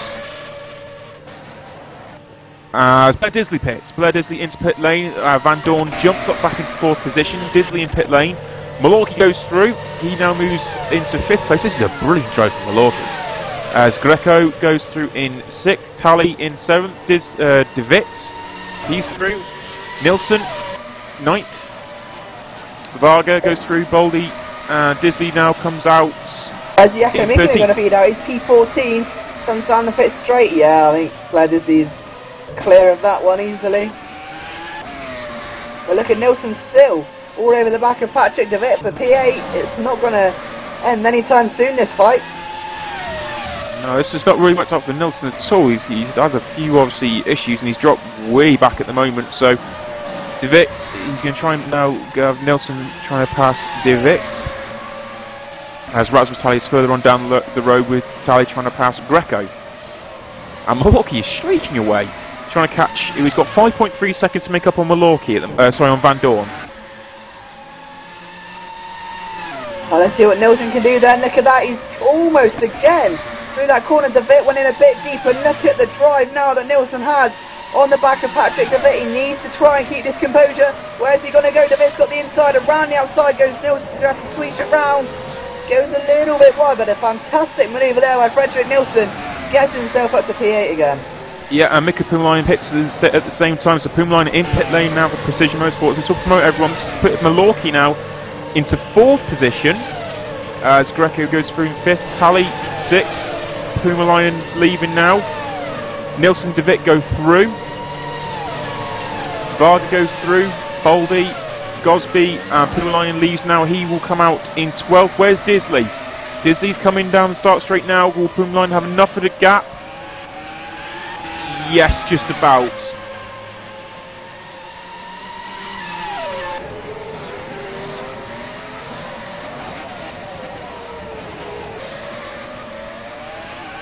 So already this is shaping up to be an extremely exciting race. It's far from over.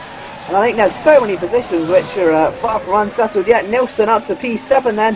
Next on his list, Rasmus Tally, who's trying to put a bit of an assault on David Greco. So the Tali will find himself quite soon under a bit of pressure if obviously he can get his game on, but right now in your current order, Moran leads, and he's got himself a nearly 7 second gap at the moment over Bono Huis. Then further back is Stoffel Van Dorn in P3, Malorki in P4, who's doing a really good job, has to be said for Twister. Edward Malorki is doing a fine job. David Greco in 5th, Tali getting his name up there in G2 Omega for 6th, Frederick Nilsson in 7th, Savit in 8th, Peter Varga and Giorgio Boldi in P9 and 10th. Yeah, Bono Huis and Morgan Rand's pace is pretty much identical. Since the pit stop, they've been stuck around the 7 second mark, and they're trading time, to be honest. Morgan Rand did a 1:25.435 to what Huis did with a 25.474, so class of the field at the moment are those two, and Huis cannot currently make any inroads into Morgan Moran. Van Dorn is having a brilliant race still in 3rd place. He's 9.3 seconds behind Bono Huis. With Edward Malorki for Twister, he is 5.6 seconds behind Van Dorn at the moment. Greco and Tali still quite close together, just 3/10 splits, Greco and Tali, as Nilsson tries to make some progress towards Tali now, as De Witt is in 8th, and Varga and Boldi both having very strong races.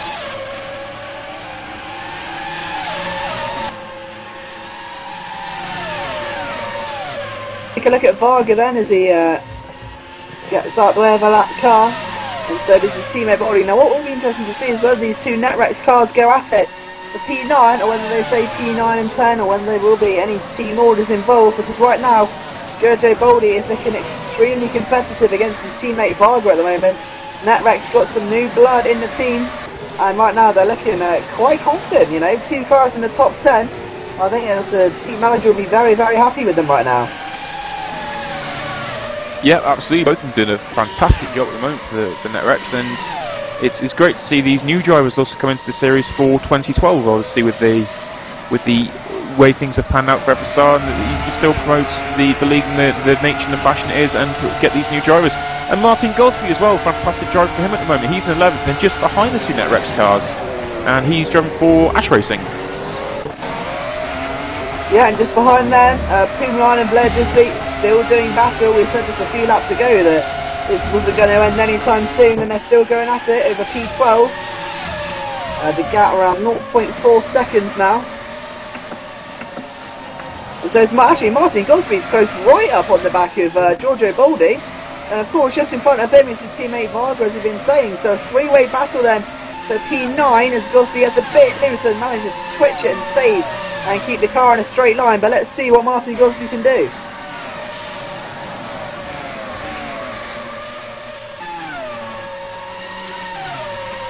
Very different approach to that chicane. I haven't seen anyone take it quite like that. He almost steered left so much he almost faces the barrier and then flicks it right to get maximum drive out of the final part of the chicane.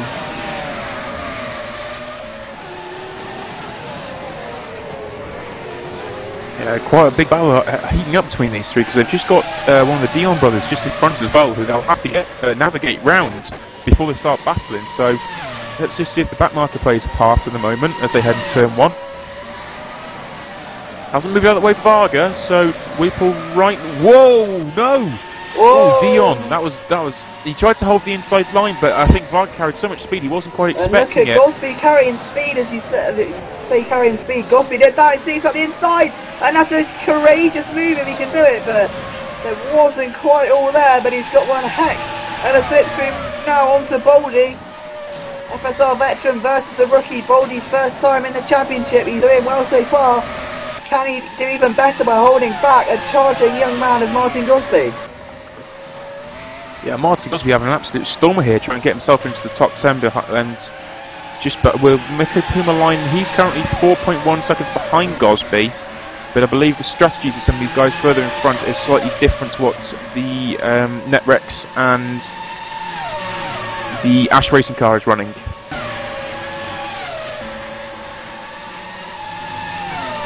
So let's try and keep an eye on this battle and see what Gosby can do. He's done a pretty good job for teams in the past in his FSR career. Of course, driving to Ghost Speed in the smaller divisions last season. See what he can do now then. stepped up to the plate for Ash Racing in the World Championship. Can he get them their first top 10 on their debut? Well, yeah, it'll be interesting to see if he'll be able, if he can do that.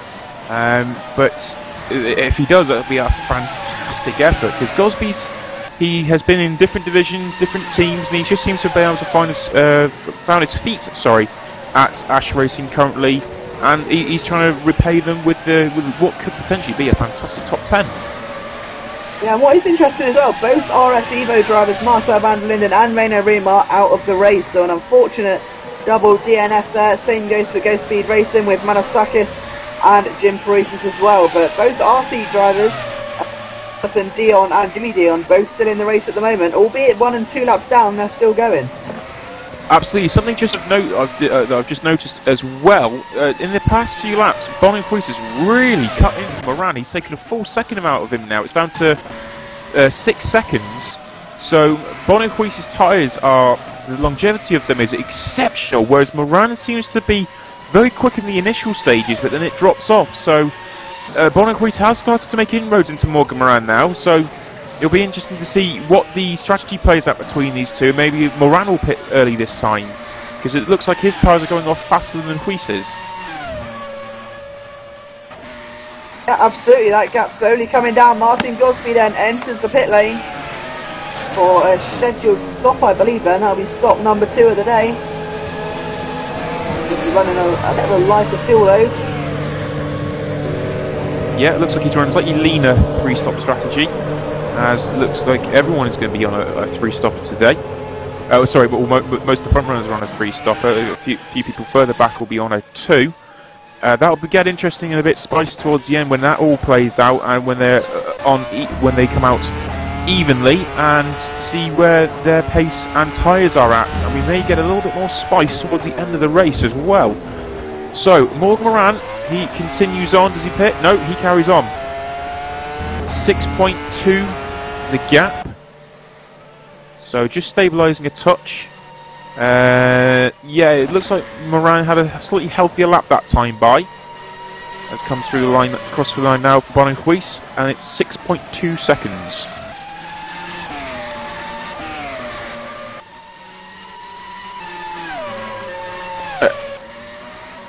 Stoffel Van Dorn is in a class of 1 at the moment, 12 seconds behind Boniface and 6.5 seconds in front of Malorki, who again is having an absolute storm of a race. With David Greco, he is in 5th position, 3.7 behind Malorki at the moment. And still not too far away is Rasmus Tally, but the man on the move and getting closer to Tally is Fredrik Nilsson. Yeah, we've seen Nilsson up and down the field through the race. Let's see what he can finally end up. He's shown some great potential this race, so see if he can try and keep that momentum going. But meanwhile, the battle between Baldy and Gorsky died off when Gorsky pitted in. The question is Gorsky going to be able to leapfrog them? I think that's the sort of decision he's gone for.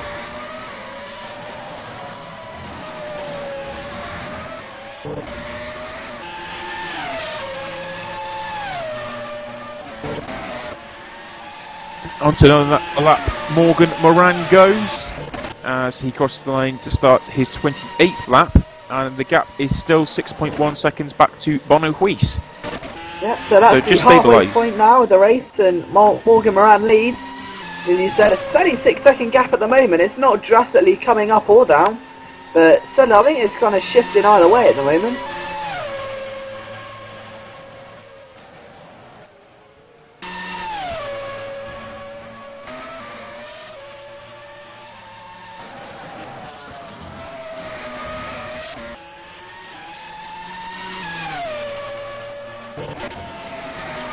You just wait for the rest of the field to make their stops.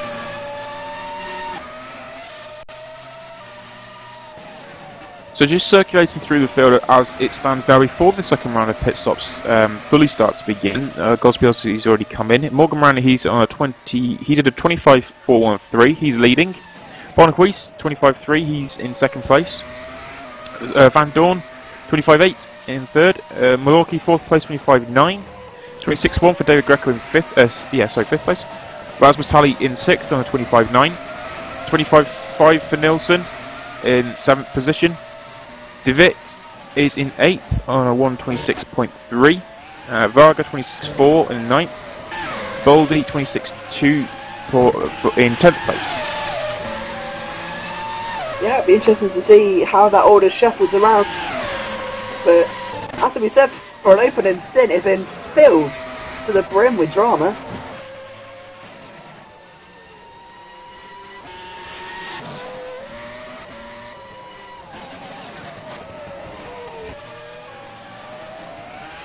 So your top 5, only I would have predicted this. Morgan Moran leads, the gap down to 5.9. Stoffel Van Dorn is 3rd.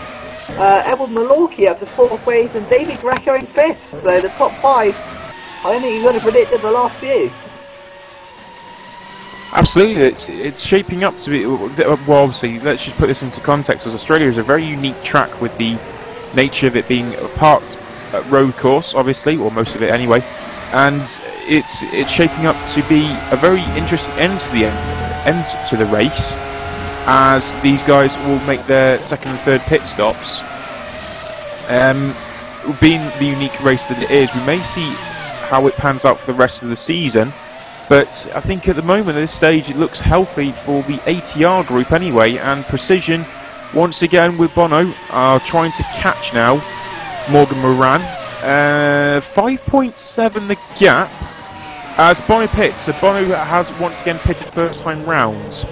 Now let's see if he gets clearer this time and can make inroads early on these tyres. Yeah, it worked a bit for him last time, he got a bit of a gap. Let's see if he can do it again. Let's see if anyone else will join Bono in the pit window. The Stoffel Van Dorn goes past, back to an ATR 1-2 essentially. No, this will be interesting where Bono feeds out, because you've got David Greco and Edward Malorky a bit further apart. And if Bono Huis leaves the pit lane, just in between them as Tardy goes in the pits. Bono Huis already out in 3rd, so luckily he missed all of that, but only 3 seconds adrift of Malorky though, where Edward goes right up on the back now. Then he's still trying to warm his tyres up. Is this going to change? Yeah, absolutely. That was a great run there for Bono Huis. He was able to keep in front of Edward Malorky, which was absolutely critical because he wanted that clear track, and he has it. Look That's at this, fantastic for him. Bit of a battle here then between Rasmus Tardy and Micken and Frederick Nilsson just behind. A three-way battle for 8th place, and we saw it all unfolding in turn 1 as Tardy left the pit lane, coming under immense pressure from the car behind him, and needs to keep that pressure going on Jaakko Micken. And let's see just how this one pans out, because Nilsson in the twister wants to finish his tyre to support his teammate in 4th as much as he possibly can. I think after he said that if Malorky's filling in, maybe he could become a permanent spot, because he's doing an exceptional job right now.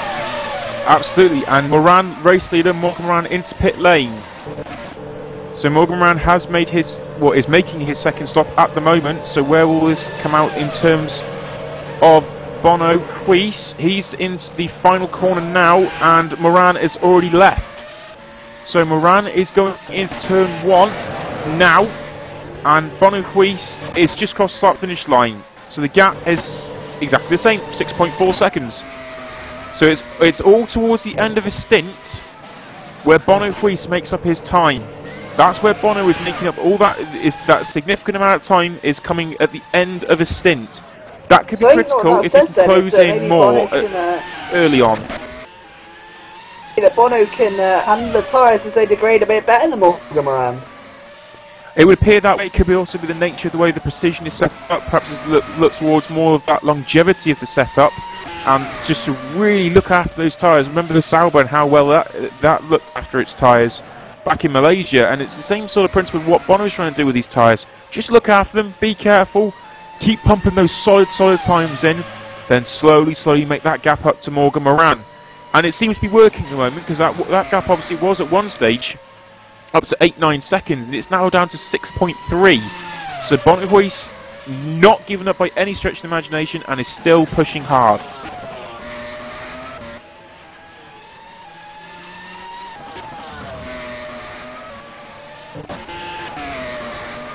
Now David Greco in 3rd place. He is trying to hold this position, because obviously he'll make a later pit stop than most of these guys around him. Stoffel Van Dorn is in 4th, and Boldy 5th currently, so we've got a bit of a shakeouts come through yet, through the field. And see where everyone shakes out after the second round of stops. As Moran is leading and has held his advantage of 6.3 seconds. Slight look up for Boniface, he is pushing. There is no doubt about it, this precision driver is pushing like crazy. Defending champion, wants to kick off the season in emphatic style, and Boniface is pushing.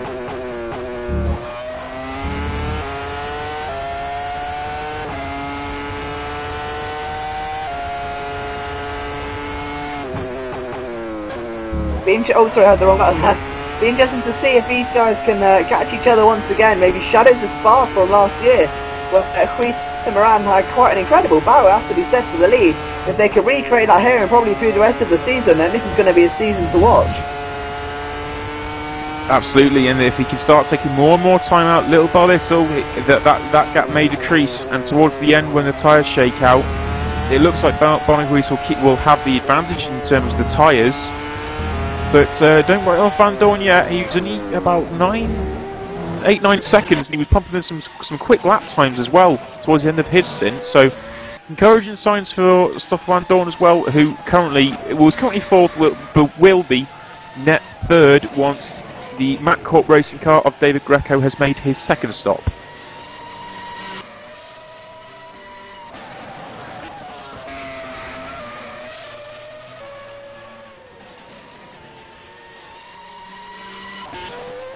Also, just to reiterate the point that was made before, currently all drivers, even though we see pan through the field on red and yellow tyres, they are currently the soft compound only, so they're only using one compound at this event. As I mentioned before, the TUA are going to go to a vote and also to see whether they can enforce 2 compounds come Malaysia onwards, but as of this event currently it's 1. Come the next event, and obviously we will let you know, it could potentially switch to 2 compounds. So then what is interesting, Mikko Tuomalainen slipping early into the grass with Jaakko Mikkonen, and then the little trio of cars behind him, Rasmus Tali still trying to fend off Nilsson, and then Blair just watching on and waiting, biding his time in the background. So 10th to 6th place could all potentially be fighting, which is going to be a great aspect to watch.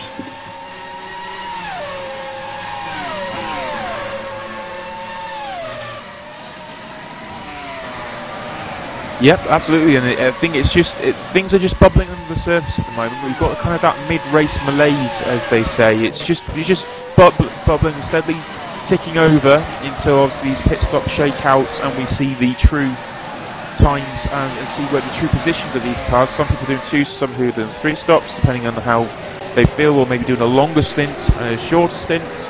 So there's very different strategies going on at the moment. Usually, taking roughly what we saw in World Series, it's around about 55 litres-ish to see what most teams and cars will run on a 3-stop strategy.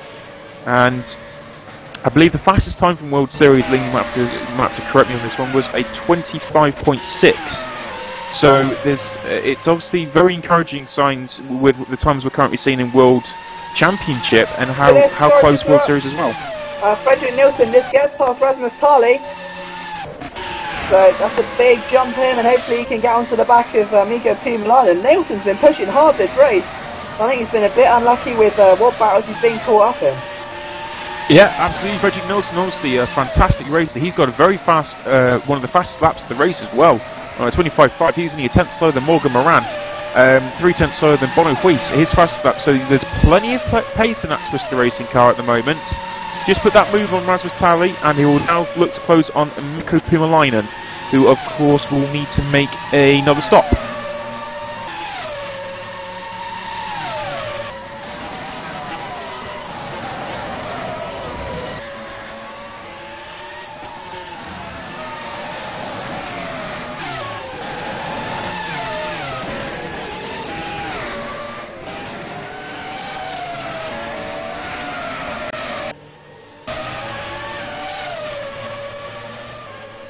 So with the currently we have Morgan Moran leading with Boniface in 2nd. David Greco, now like I said before, the stop, he'll still need to make another stop. Van Dorn is in 4th, and he will promote himself back up into 3rd. Malorki, again, reiterating the point we made before, he's just having a storm of a race. Absolute storm of a race. Look at Dainhumain, he'll be on for a second stop soon. Nilsson is closing at a very fast rate actually on Dainhumain, just 1 second behind now. So this is going to be developing very, very shortly, maybe within the next lap or two. Rasmus Tally 8th, Disley in 9th place for Silverline, De Witt in 10th. Varga and Boldy, still, you cannot fault them for what they're doing. They're in 11th and 12th and for Netrex. Gosby 13th, Bash Racing. Vikinen 14th, and closing on Martin Gosby actually, he's just 1.7 behind. Yannick Lachin has retired actually, yes, I missed that one. See what's happened there.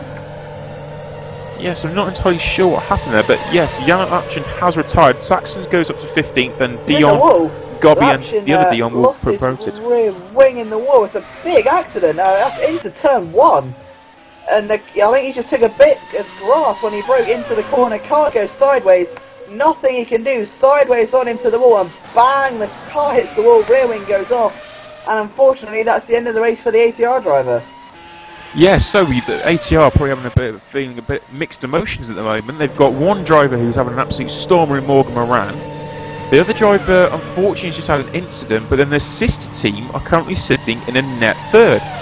So it's going to be interesting to see what the aftermath of this race will be for the ATR management team, because they're having a very interesting they're having a very interesting situation at the moment with their drivers.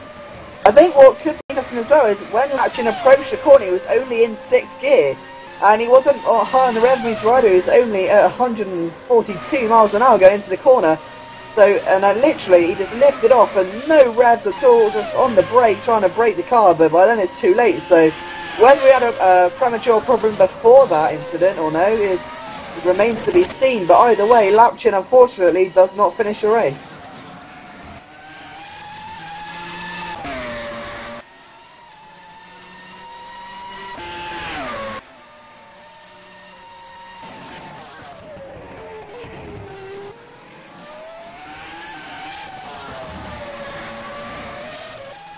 So then the gap between Bonnehuit and Morgan Moran, 7 seconds flat at the end of lap 36. It's been quite a long race already here today, but Bonnehuit isn't going to give up yet. He's got plenty of time if he wants to try and make a fight to Morgan Moran, but it's going to take quite a lot, and maybe a very healthy final stint as well. So Bonnehuit's going to need to push as hard as he possibly can in that position. Absolutely. I think one thing we need to make a point of, actually what we saw in the previous couple of races over the weekend, is there was 1 or 2 issues with brakes. Now I'm sure all these teams that have lower category teams will have amended this, but there was 1 or 2 brake issues that people were having, and engine troubles along the way.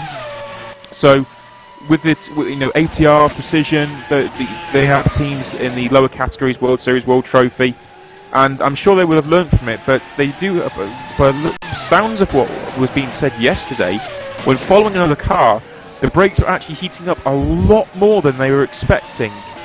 So maybe they've had to actually push the ducts out a little bit, and just to make sure that those brakes are keeping cool.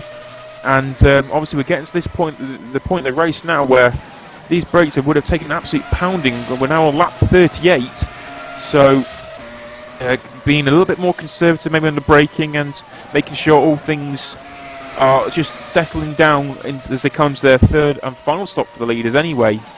So it will just start to progress ever so slightly, and to see if there any further troubles start to creep in. Yeah, I mean, we saw, especially towards the end of yesterday's race, the attrition rate actually started to grow a bit.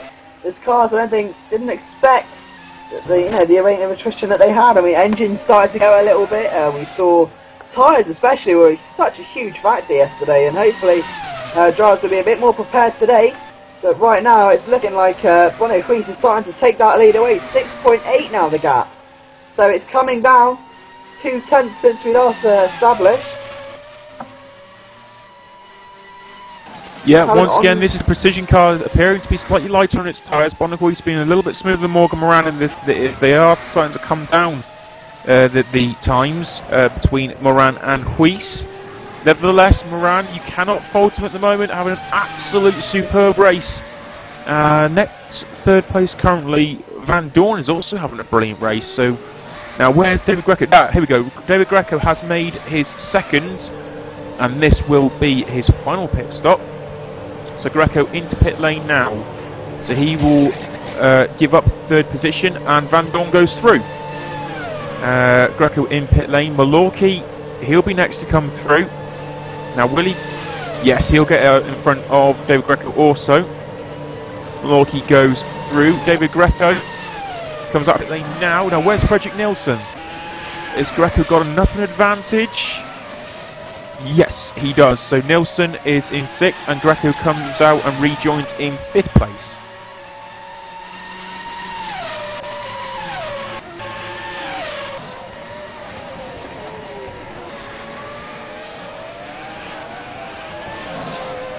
Yeah, so it should be the final stops then for the majority of the drivers. Yeah, absolutely. That's been a great stop there for David Greco. He obviously has made his final stop now, I would have thought. There's only 19 to go. So Malorki looks to be within range. And Van Dorn not too far off either. But obviously when they pit, they're going to come out on much fresher rubber, and the fuel levels will roughly be equal between them as well. Fredrik Nilsson is actually closed on David Greco massively, just 3/10 behind, as Greco is fighting to get the tyre temperatures up, along with a heavier fuel load than most of these other drivers have been running today. Going for a heavier fuel load, running a 2-stopper, as Nilsson is closed up right behind Greco now. Into the final corner. Nilsson understeered slightly. He's not got those nice runs he would have liked coming onto the start straight. Nevertheless, he's in the slipstream now, heading down to turn 1. Greco's tyre still coming up to pressure. Heading into turn 1, locks up. Now this is going to give Nilsson a run. Greco moves to the right-hand side of the track to defend. No, he goes left. Nilsson goes to the inside. That's a wise move from David Greco there if he holds the outside, because he knows they're off strategy at the moment.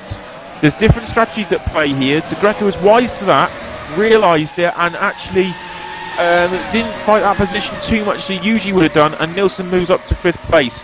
That will shake out once Nilsson makes his stop, because Greco obviously knows he now has to nurse these tyres all the way to the end. We've actually lost another competitor, another ACR guy actually, Fabrizio Gobbi, who unfortunately has retired. He used to race for Blue Bolt, I believe, correct me if I'm wrong, last season in the World Trophy. But again, another suspension problem, so try and figure out what happened there.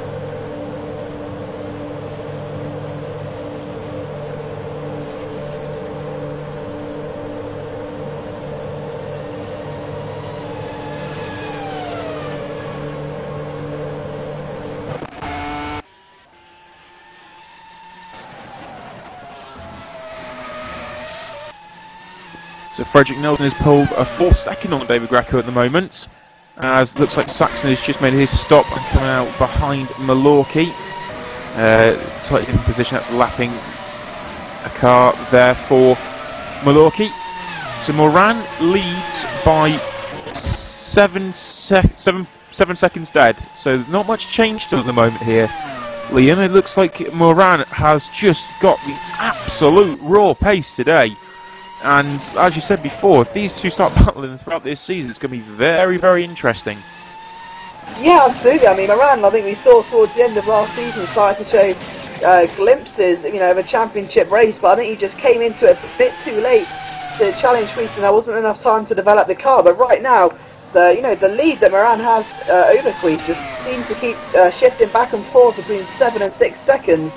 Alternating the odd 10th here and there, but it'll be interesting to see if Moran can keep it going. So far he's been absolutely flawless in that ATR car, and I think Bonnet may have been caught a bit by surprise there that he's got quite a worthy challenger.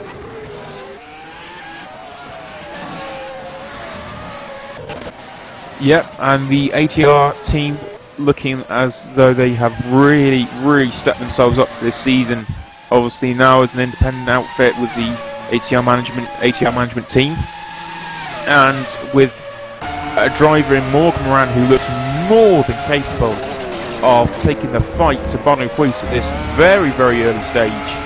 but also some impressive drives at this current stage, you know, from Stoffel Van Dorn, who's in the sister team. And Malorky is he's 13 seconds actually behind Van Dorn, so still having a solid drive there here for Malorky. And Frederick Nelson, his teammate, Malorky's teammate, 4.7 seconds behind him. Oh, what's interesting as well with that team was first that Malorky's front of his teammate, and Malorky wasn't even the. So I honestly think he's shot in a World Championship seat, because I think he's proven himself very much here today. He's made some fantastic overtaking manoeuvres and really taken the fight to the field, and not only that, but got himself in the top 5 and in front of his teammate.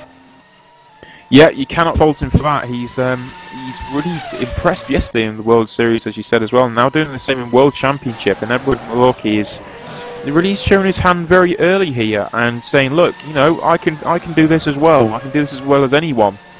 And you know, with the current 4th position, you have to say you can't really disagree with the lad. So it's fantastic to see these new drivers, new names, always coming into sim racing, or sorry, Formula Sim Racing. And you know, they're ever encouraging times for the field. 26 strong today, and you know, things can only improve from here. With the slightly later starts to the season, it was always a little bit of an unknown after what happened with the R-Factor 2 situation. But again, I think it has to go credit and give credit where credit's due. Tarly on the inside of P7, almost contact. Oh, he spun! Tarly spun. Sorry for the deafening there, but Rasmus Tarly has managed to keep it going. Bit of a sideways moment there. I think he touched the rear wheel of David Greco slightly, and he just completely caught off guard. And it was a very, I think it was a bit too far back to try the move into turn 3, but just caught the wheel on the back of David Greco. There's nothing he could do when the car was going sideways, but try and keep it out the wall. So it's a good save, and unfortunate error there by Rasmus. Yeah, it looked like I didn't think he was going to try and make that quite big a move there, but it didn't quite pay off. So unlucky there for Rasmus Tarly. Just to say what I was saying before is, I think credit to the management being able to get the season underway, and to what they've done also up to this point. So well done to the FSR management for getting the season underway. So currently out in front, we still have Morgan Moran. He's now that's come down. That's 6.4 seconds back to Bono Huis. Now Bono Huis has got to negotiate around the Ash Racing car of Martin Gosby, but that gap is starting to decrease again. So Morgan Moran to Bono Huis is 6.4 seconds. Stoffel Van Dorn is in 3rd, Malorky 4th, Nielsen 5th, Greco 6th, Tally 7th, De Witt 8th, Varga 9th, Boldy 10th, and these two are still stuck together with Jakob Mikkonen right behind. Mikkonen pits though, so Jakob Mikkonen dives into pit lane, and Varga and Boldy are allowed to, or been released. Pumalainen, he is in 12th, Disley 13th, Gosby 14th, just let Huis by. Saxon is 15th, and the two, Dion is in 16th place. So we've got 16 cars remaining. Let's just watch two NetRex GP drivers battle it out. Two rookies, two guys inside the top 10. Cannot fault them, to be fair. They've driven exceptionally good races for a debut, and I think two definite talents for the future. Just sorry, Liam, second place man, Bono Huis has pitted for the final time now. So he's again pitted 1 lap earlier than Morgan Moran. He is pitted for the final time. So it'll be now everything. Now it's going to be Bono Huis doing everything he possibly can to close that gap to Morgan Moran. So it's just going to be outright raw talent and raw pace from these two drivers. Yeah, absolutely. Let's just see who's going to come out on top. There's still 13 laps to go. So it's far from over, and we say it's not over till the checkered flag falls so many times here. It looked like someone's going to take a win or a second place, and just a cruel twist of fate has struck, and it's completely reversed the race and turned it on its head. But right now, the battle for P10 and 9 goes on. As I look like Peter Varg went a bit right. He dips into the pit lane, and Boldy moves up to P9. Yeah, everyone diving pit lane now. Nelson's come out. He will come out in, well, it's going to be close because it's 6th place, but Boldy's flying in turn 1. Look at this, can he go to the outside? He's going to go to the outside. Trying to defend. Boldy has to try and swing this one around. I don't think he has enough momentum. Yeah, he lifted off there a bit early. He has a safe move there by Boldy. He's driven a good race. You don't want to risk it. Either way, a very fortunate escape there from Frederick Nilsson. Yeah, absolutely. Nilsson hold on, and Baldy goes slots behind Nilsson. So Nilsson holds on to 6th place and gets the clear air. So we still got the other team starting to filter through. Morgan Moran just made his final pit stop. Missed that one. He's coming out now. So Morgan Moran has stopped. Where's Bonahuis? Right, okay, so Bonahuis is 7.8 behind, so he's lost a bit of time there. Bonahuis goes through. Van Dorn in pit lane now, as Malorki enters pit lane as well. So this is a bit frantic here. Van Dorn makes his stop. He now leaves pit lane. Malorki is in his box at the moment. Van Dorn is leaving into clear air. Greco is just 1.8 seconds behind Van Dorn. Malorki leaves now. Back Marcus Saxon goes by. Dion goes by. Malorki returns to 5th position. Nilsson still behind, 4.8 seconds behind, as Baldy is still trying to catch Nilsson. So with all this going on, so hard to keep track of actually who's going to win. I mean, there's so many possible winners now, I think, but with Moran and Huis slowly pulling away, I think if those two got into a battle, it'll be one of the fiercest we've seen in Up-Factor so far. Yeah, and Moran must have had an absolutely demon pit stop, and maybe Bonahuis had a few issues on his outlap as well, because the gap's 7.8. So encouraging signs there for Morgan Moran at this stage.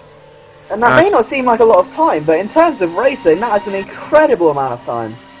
Well, yes, I mean it was about 6.8 when they pitted, so he's found roughly a second. Not sure how or where, because Moran is increasing this gap at the moment, and I'm not too sure how he's doing this. This is absolutely beautiful driving from Morgan Moran. Can't fault the guy, he's having an exceptional race today in the ATR almost Senna livery there. Also sponsored by Inside Sim Racing as well, so if you haven't seen those guys on YouTube, I'd recommend to go check them out if you're a big sim racing fan.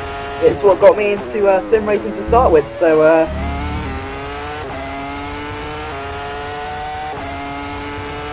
yeah, all these pit stops now starting to shake out. So Moran leads by 8.1 second over Bonahuis. Van Dorn 3rd. David Greco, different strategy, and it will obviously now be interesting to see if Malorki can close on him. That's a hefty margin he's got to make up though. It's about 11 seconds. Sorry to interrupt you, we've lost one of the RC F1 drivers. Jonathan Dion has had a brake failure and is unfortunately out of the race. So first RC retirement, came late on as well, just 11 laps from the end. So unfortunate race there for Dion, but obviously you've got to take the positives. They made it quite far into the race, and they've still got his brother Jimmy going strong. So yeah, absolutely. The Stoffel Van Dorn is 2 second advantage over David Greco. Malorki is the one that's going to try and close down Greco. Obviously, will have older tyres progressively, and they're heavier fuel from before when he stopped for his 2-stopper, and it's going to be up to Malorki now to try and take the time out of Greco. Nilsson is 3.8 seconds behind his teammate, and Rasmus Tally is 6 seconds behind for GT Omega. Mika Pumline, 8th place currently. He has had a slightly different strategy as well. Verdisley, 9th. De Witt, 10th. Baldy, 11th. Varga, 12th. Mikkonen, 13th. Gosby, 14th for Ash Racing. So that elusive top 10 seems to have slipped by for him, unfortunately, here today. And Saxon is 15th. I think for the first race of the season, this has been quite a shocker. We've seen some guys up there we didn't expect, and we've seen some guys maybe drift away from the top 10 that we expected to be more of a dominant force. You know, guys like Mika Pumalainen and Jaakko Mieken haven't been as dominant as they have been in previous years. And it's unfortunate, you know. I mean, Miekenen's down in 13th place, John-Eric Saxon 15th, and those three generally have been quite, big names inside the top 10. Yeah. I think it's credit to these new teams and these new drivers that have come in and really taken the fight to some of these guys. You know, the likes of Stoffel Van Dorn and Edward Malorki, who have put in some stunning drives here at the moment. And obviously Morgan Moran, the way he's driving is, he's having just an exceptional race. Yeah, the gap's still at 8.1 seconds. He's led from lap 1 with ease. I think Stoffel Van Dorn may have him out here on. Stoffel from now on, but either way, Huis has done a great job to get that lead down to 8 seconds. Whatever way you look at it, he's still driven an exceptional race.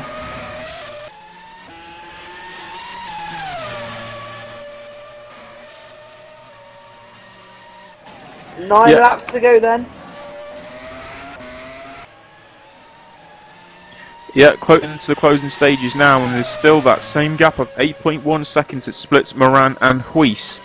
Just nothing between them all race long. It was just that early stage of the race when Van Dorn was in front of Huis, and you've got to say, defended so beautifully well for those first few laps that allowed Moran to create that gap that he currently still has.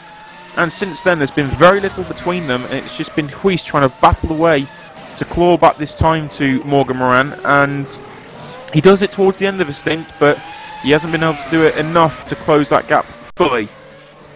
Yeah, I think the closest battle on track at the moment though is between Mikko Pumalainen and Blair Disley. These guys are duelling away over P8 at the moment. Patrick DeWitt watches on from P10 in the background, and these guys are quite close as well, under a second away.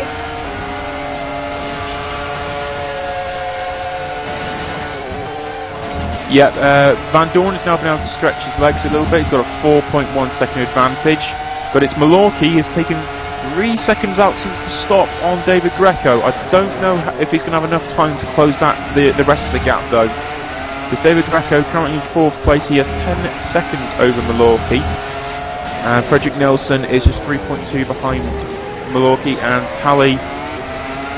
So it looks like most of this is starting to settle down, but Blair Disley on Mikko Pumalainen, that's starting to heat up, just 4 tenths between those two.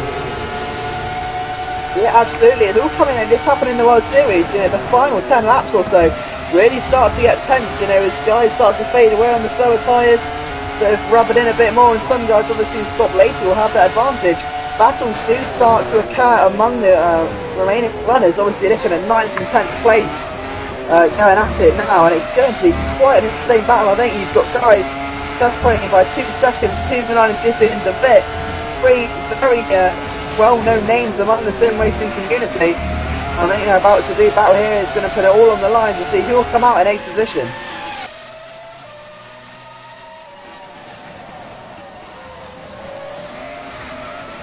Yeah, absolutely, and Blair Disley in the Silverline car is just trying his absolute utmost to close in on Mikko Pumalainen and snatch that 8th position away.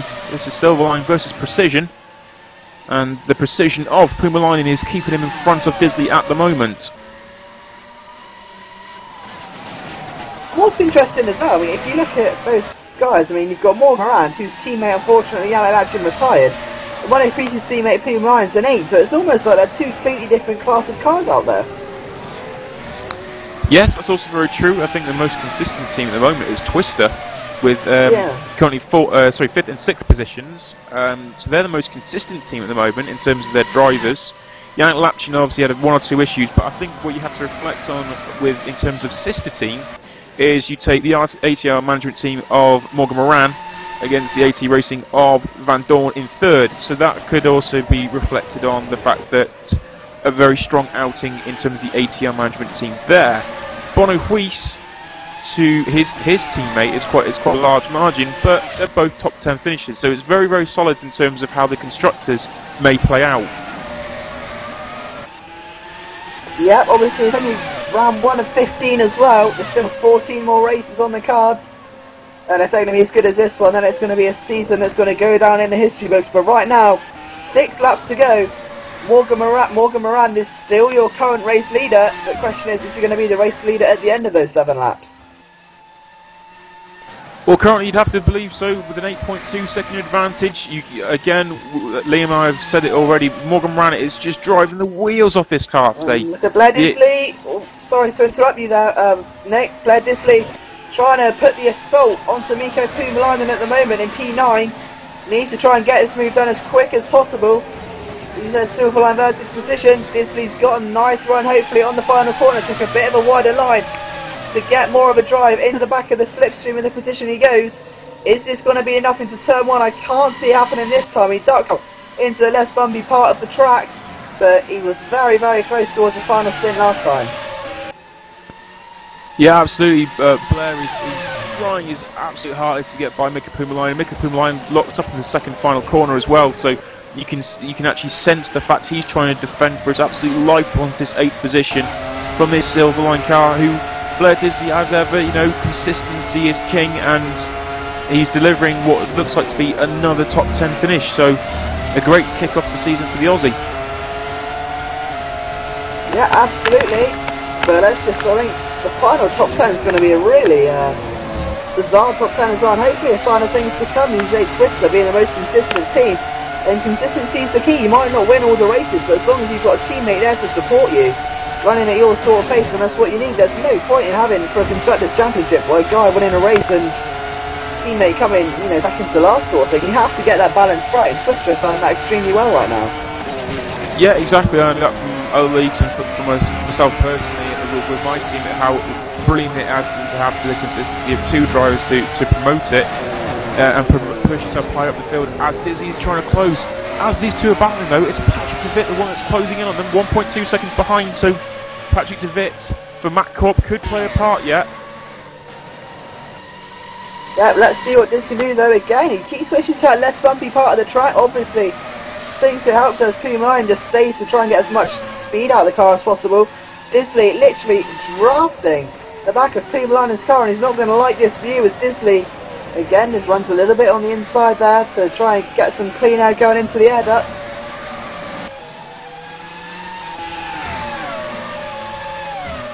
Yeah, De Witt is pushing hard as well, trying to close this gap down to Disley and Pumalainen, who are having their own little battle, but if anything kicks off between these two, I can assure you Patrick De Witt, of all drivers, is going to be there to try and snatch something. Currently in 10th place. And where's Varda and Baldy? Or Vaha and Baldy? They are 8, or Vaha's 8.9 behind and 6.2 for Baldy. So, Netrex, you guys have found 2 very, very promising drivers here, so looking forward to seeing how these 2 perform for the rest of the season. And it's got to be said that I don't know how much testing granted Mikkonen has had, but they are keeping Jaakko Mikkonen behind. Yeah, absolutely. I mean, Mikkonen is actually struggling to hold on to the back of Peter Varga. I mean, you know, Boldy and Varga, 2, you know, guys, keys coming into the league. So again, decide Twister to be running at even pace as well. If that was just 2 paces higher, you'd have 2 points in this year. So to be finishing around midfield out of 26 drivers, and to be in the top half of the field is a pretty good result for them today. Fantastic. No, Netrex have performed SimRacing for a very, very long time, and they're only 2.3 seconds apart. So it's encouraging signs for the Netrex boys. As again, Disley closes on Pumalainen, and they're going to come up to the back of John-Eric Saxon, who has had a disappointing race by his own standards. Again, granted, I'm not too sure how much testing he's had, but by his own standards, this has been one of Saxon's stronger races. As Pumalainen got a little bit wide now, will this give Disley a run down to turn 6? Pumalainen coming to the inside, Disley on the inside, but no. Turn 9. But it couldn't get it done through there. Now he'll try and draft Saxon as they go around the outside of him as they head towards the fast left-right of 11 and 12. A big lift there for Disley actually. We didn't want to fully commit to the corner, and it's allowed Pumalainen with a little bit of breathing space, and De Witt is still 1.2 behind. Yeah, Saxon sensibly gets out of the way. 3 laps to go though. So it could very well come down to the wire here. The gap between Moran and Hui still 8.002. So as long as Moran can keep on the track, it could be a first race of the season for ATR. Look at the amount of, well, that was oversteered, I think, by Disley. That was crazy. Absolutely, that was an incredible amount of oversteer for Pumalainen there. Not too sure how he kept that point in a straight line, but got the job done, and he's even held his position in front of Blair Disley. So, brilliant job there from Mika Pumalainen.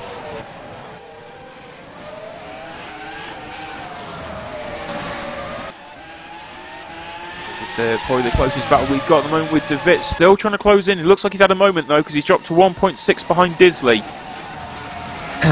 Now, this is going to be interesting. Frederick Nielsen against Edward Malorki.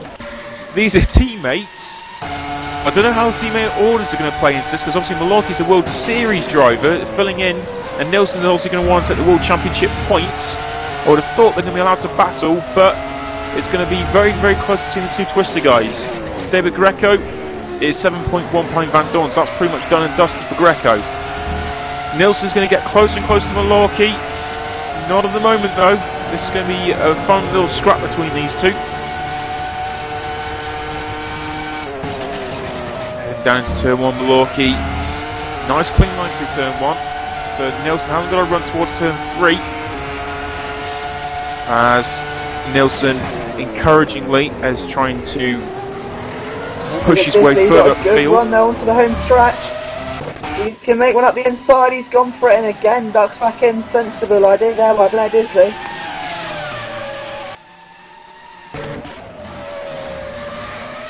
Yeah, absolutely. Disley still trying to close on with Pumalainen. Just nudges himself to the outside, gives him a look in the mirrors, makes Pumalainen think. A slight lock up there for Pumalainen, so it made him think. But still, Pumalainen holds on. 1.8 seconds now behind for De Wit, so I think he may have just pushed it so much that his tyres may be starting to go. Let's just have a look what he's doing here.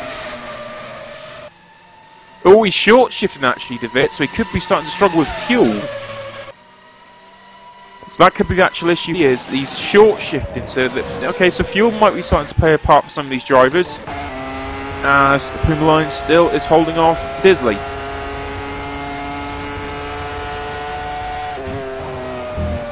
Well, let's just try and see how long Pumalainen can hold on. He's doing a great job at the moment, has to be said. Is it going to be enough? Is Disley again just trying to put his nose up the inside and get some clean air, and Pumalainen's not going to like the view. There's that silver line car just sitting there waiting for maybe Pumalainen to make a mistake. However, the gap between Friese and Morant is coming down, but it could be too little too late, because it's 7.8 now, but with only a few laps remaining. I think it's going to be enough. Look at that! That's Pumalainen on the grass. Not sure what happened there. Yeah, Pumalainen got a little wide, he got out onto the curb, and I think it's understeered him off the track, and yeah, Pumalainen went off, and that's allowed Disley through, so Mika Pumalainen drops to 9th, Disley up to 8th. Where's De Wit? Still short shifting. And Nilsson and Malorki still 4 tenths between them. As Moran is now on to his final lap.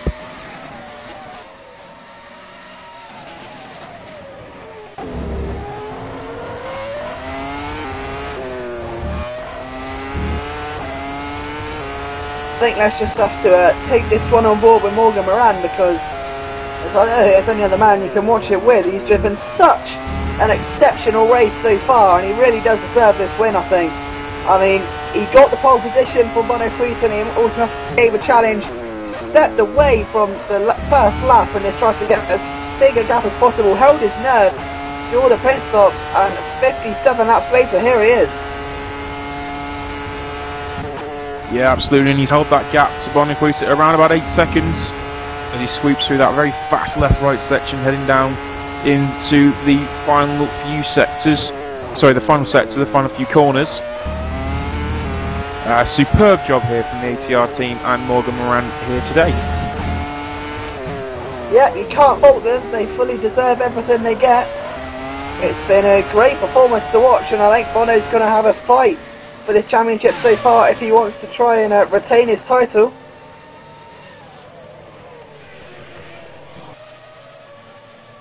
An absolutely superb win there for Morgan Moran, as Bono Friese now crosses the line as well. Superb job from Morgan Moran. Bono Friese in 2nd place. Moran leads the championship and will be, looks like the best suited position to take the fight to Bono Friese. Van Dorn, got to be said, awesome job to come home on the podium, as well as the AT racing car comes across the line. Van Dorn comes across in 3rd place. Great job, Van Dorn. He's been a bit unspoken about today towards the end of the race after the whole Friese incident, but he's done a fantastic job in bringing that car home in a podium position on his official debut as well. But what a fantastic drive by Moran. David Greco will come across the line in 4th place. 5th place, Malorki. 6th place, Frederick Nilsson. So that's been a great run there for Twister Racing, a very positive run. 7th place, Rasmus Tali for GT Omega. 8th place Blair Disley, 9th Nico Kumalainen, and 10th place Patrick DeVitt. So good to see DeVitt back up in the points again, if he can just bring it home now. A bit of a twitch towards the end of the lap, but what a brilliant race this has been. Morgan Moran, a fantastic job. Absolutely superb job from Morgan Moran. You can't take anything away from him. I have just been informed though that there could potentially be a slight niggly protest against them for not using launch control at the start though, so there could be something that's come of it.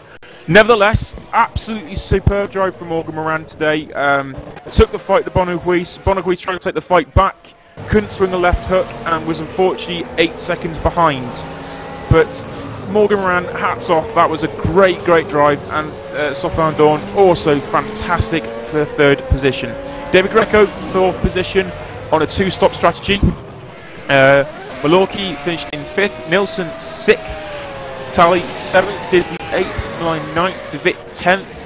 Netrex, boys, fantastic. Bowley, Vaha 11th and 12th, Micklin 13th, Gosby 14th, and Saxon 15th. With, I believe it's Jimmy Dion in 16th. So, if this is anything to go by, this 2012 season is going to be one that you won't want to miss a single moment of. This has been an absolutely fantastic race. Huge congratulations to ATL Management and Morgan Moran. But from me and Nick Rowland here in Melbourne, it's been a brilliant race. We will see you next round in Japan. And thank you to all 200 or so of you that have tuned in for this. It's been a real honour to commentate here today. And we will see you next round. Yep, thank you very much all.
Are you guys?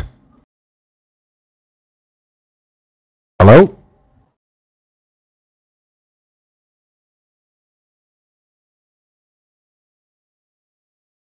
Hey guys, are you racing online?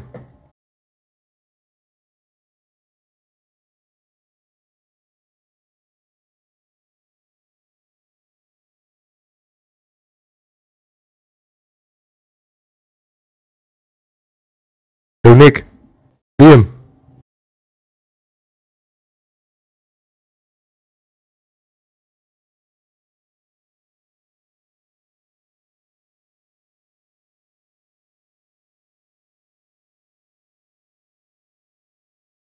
Too bad. Yeah.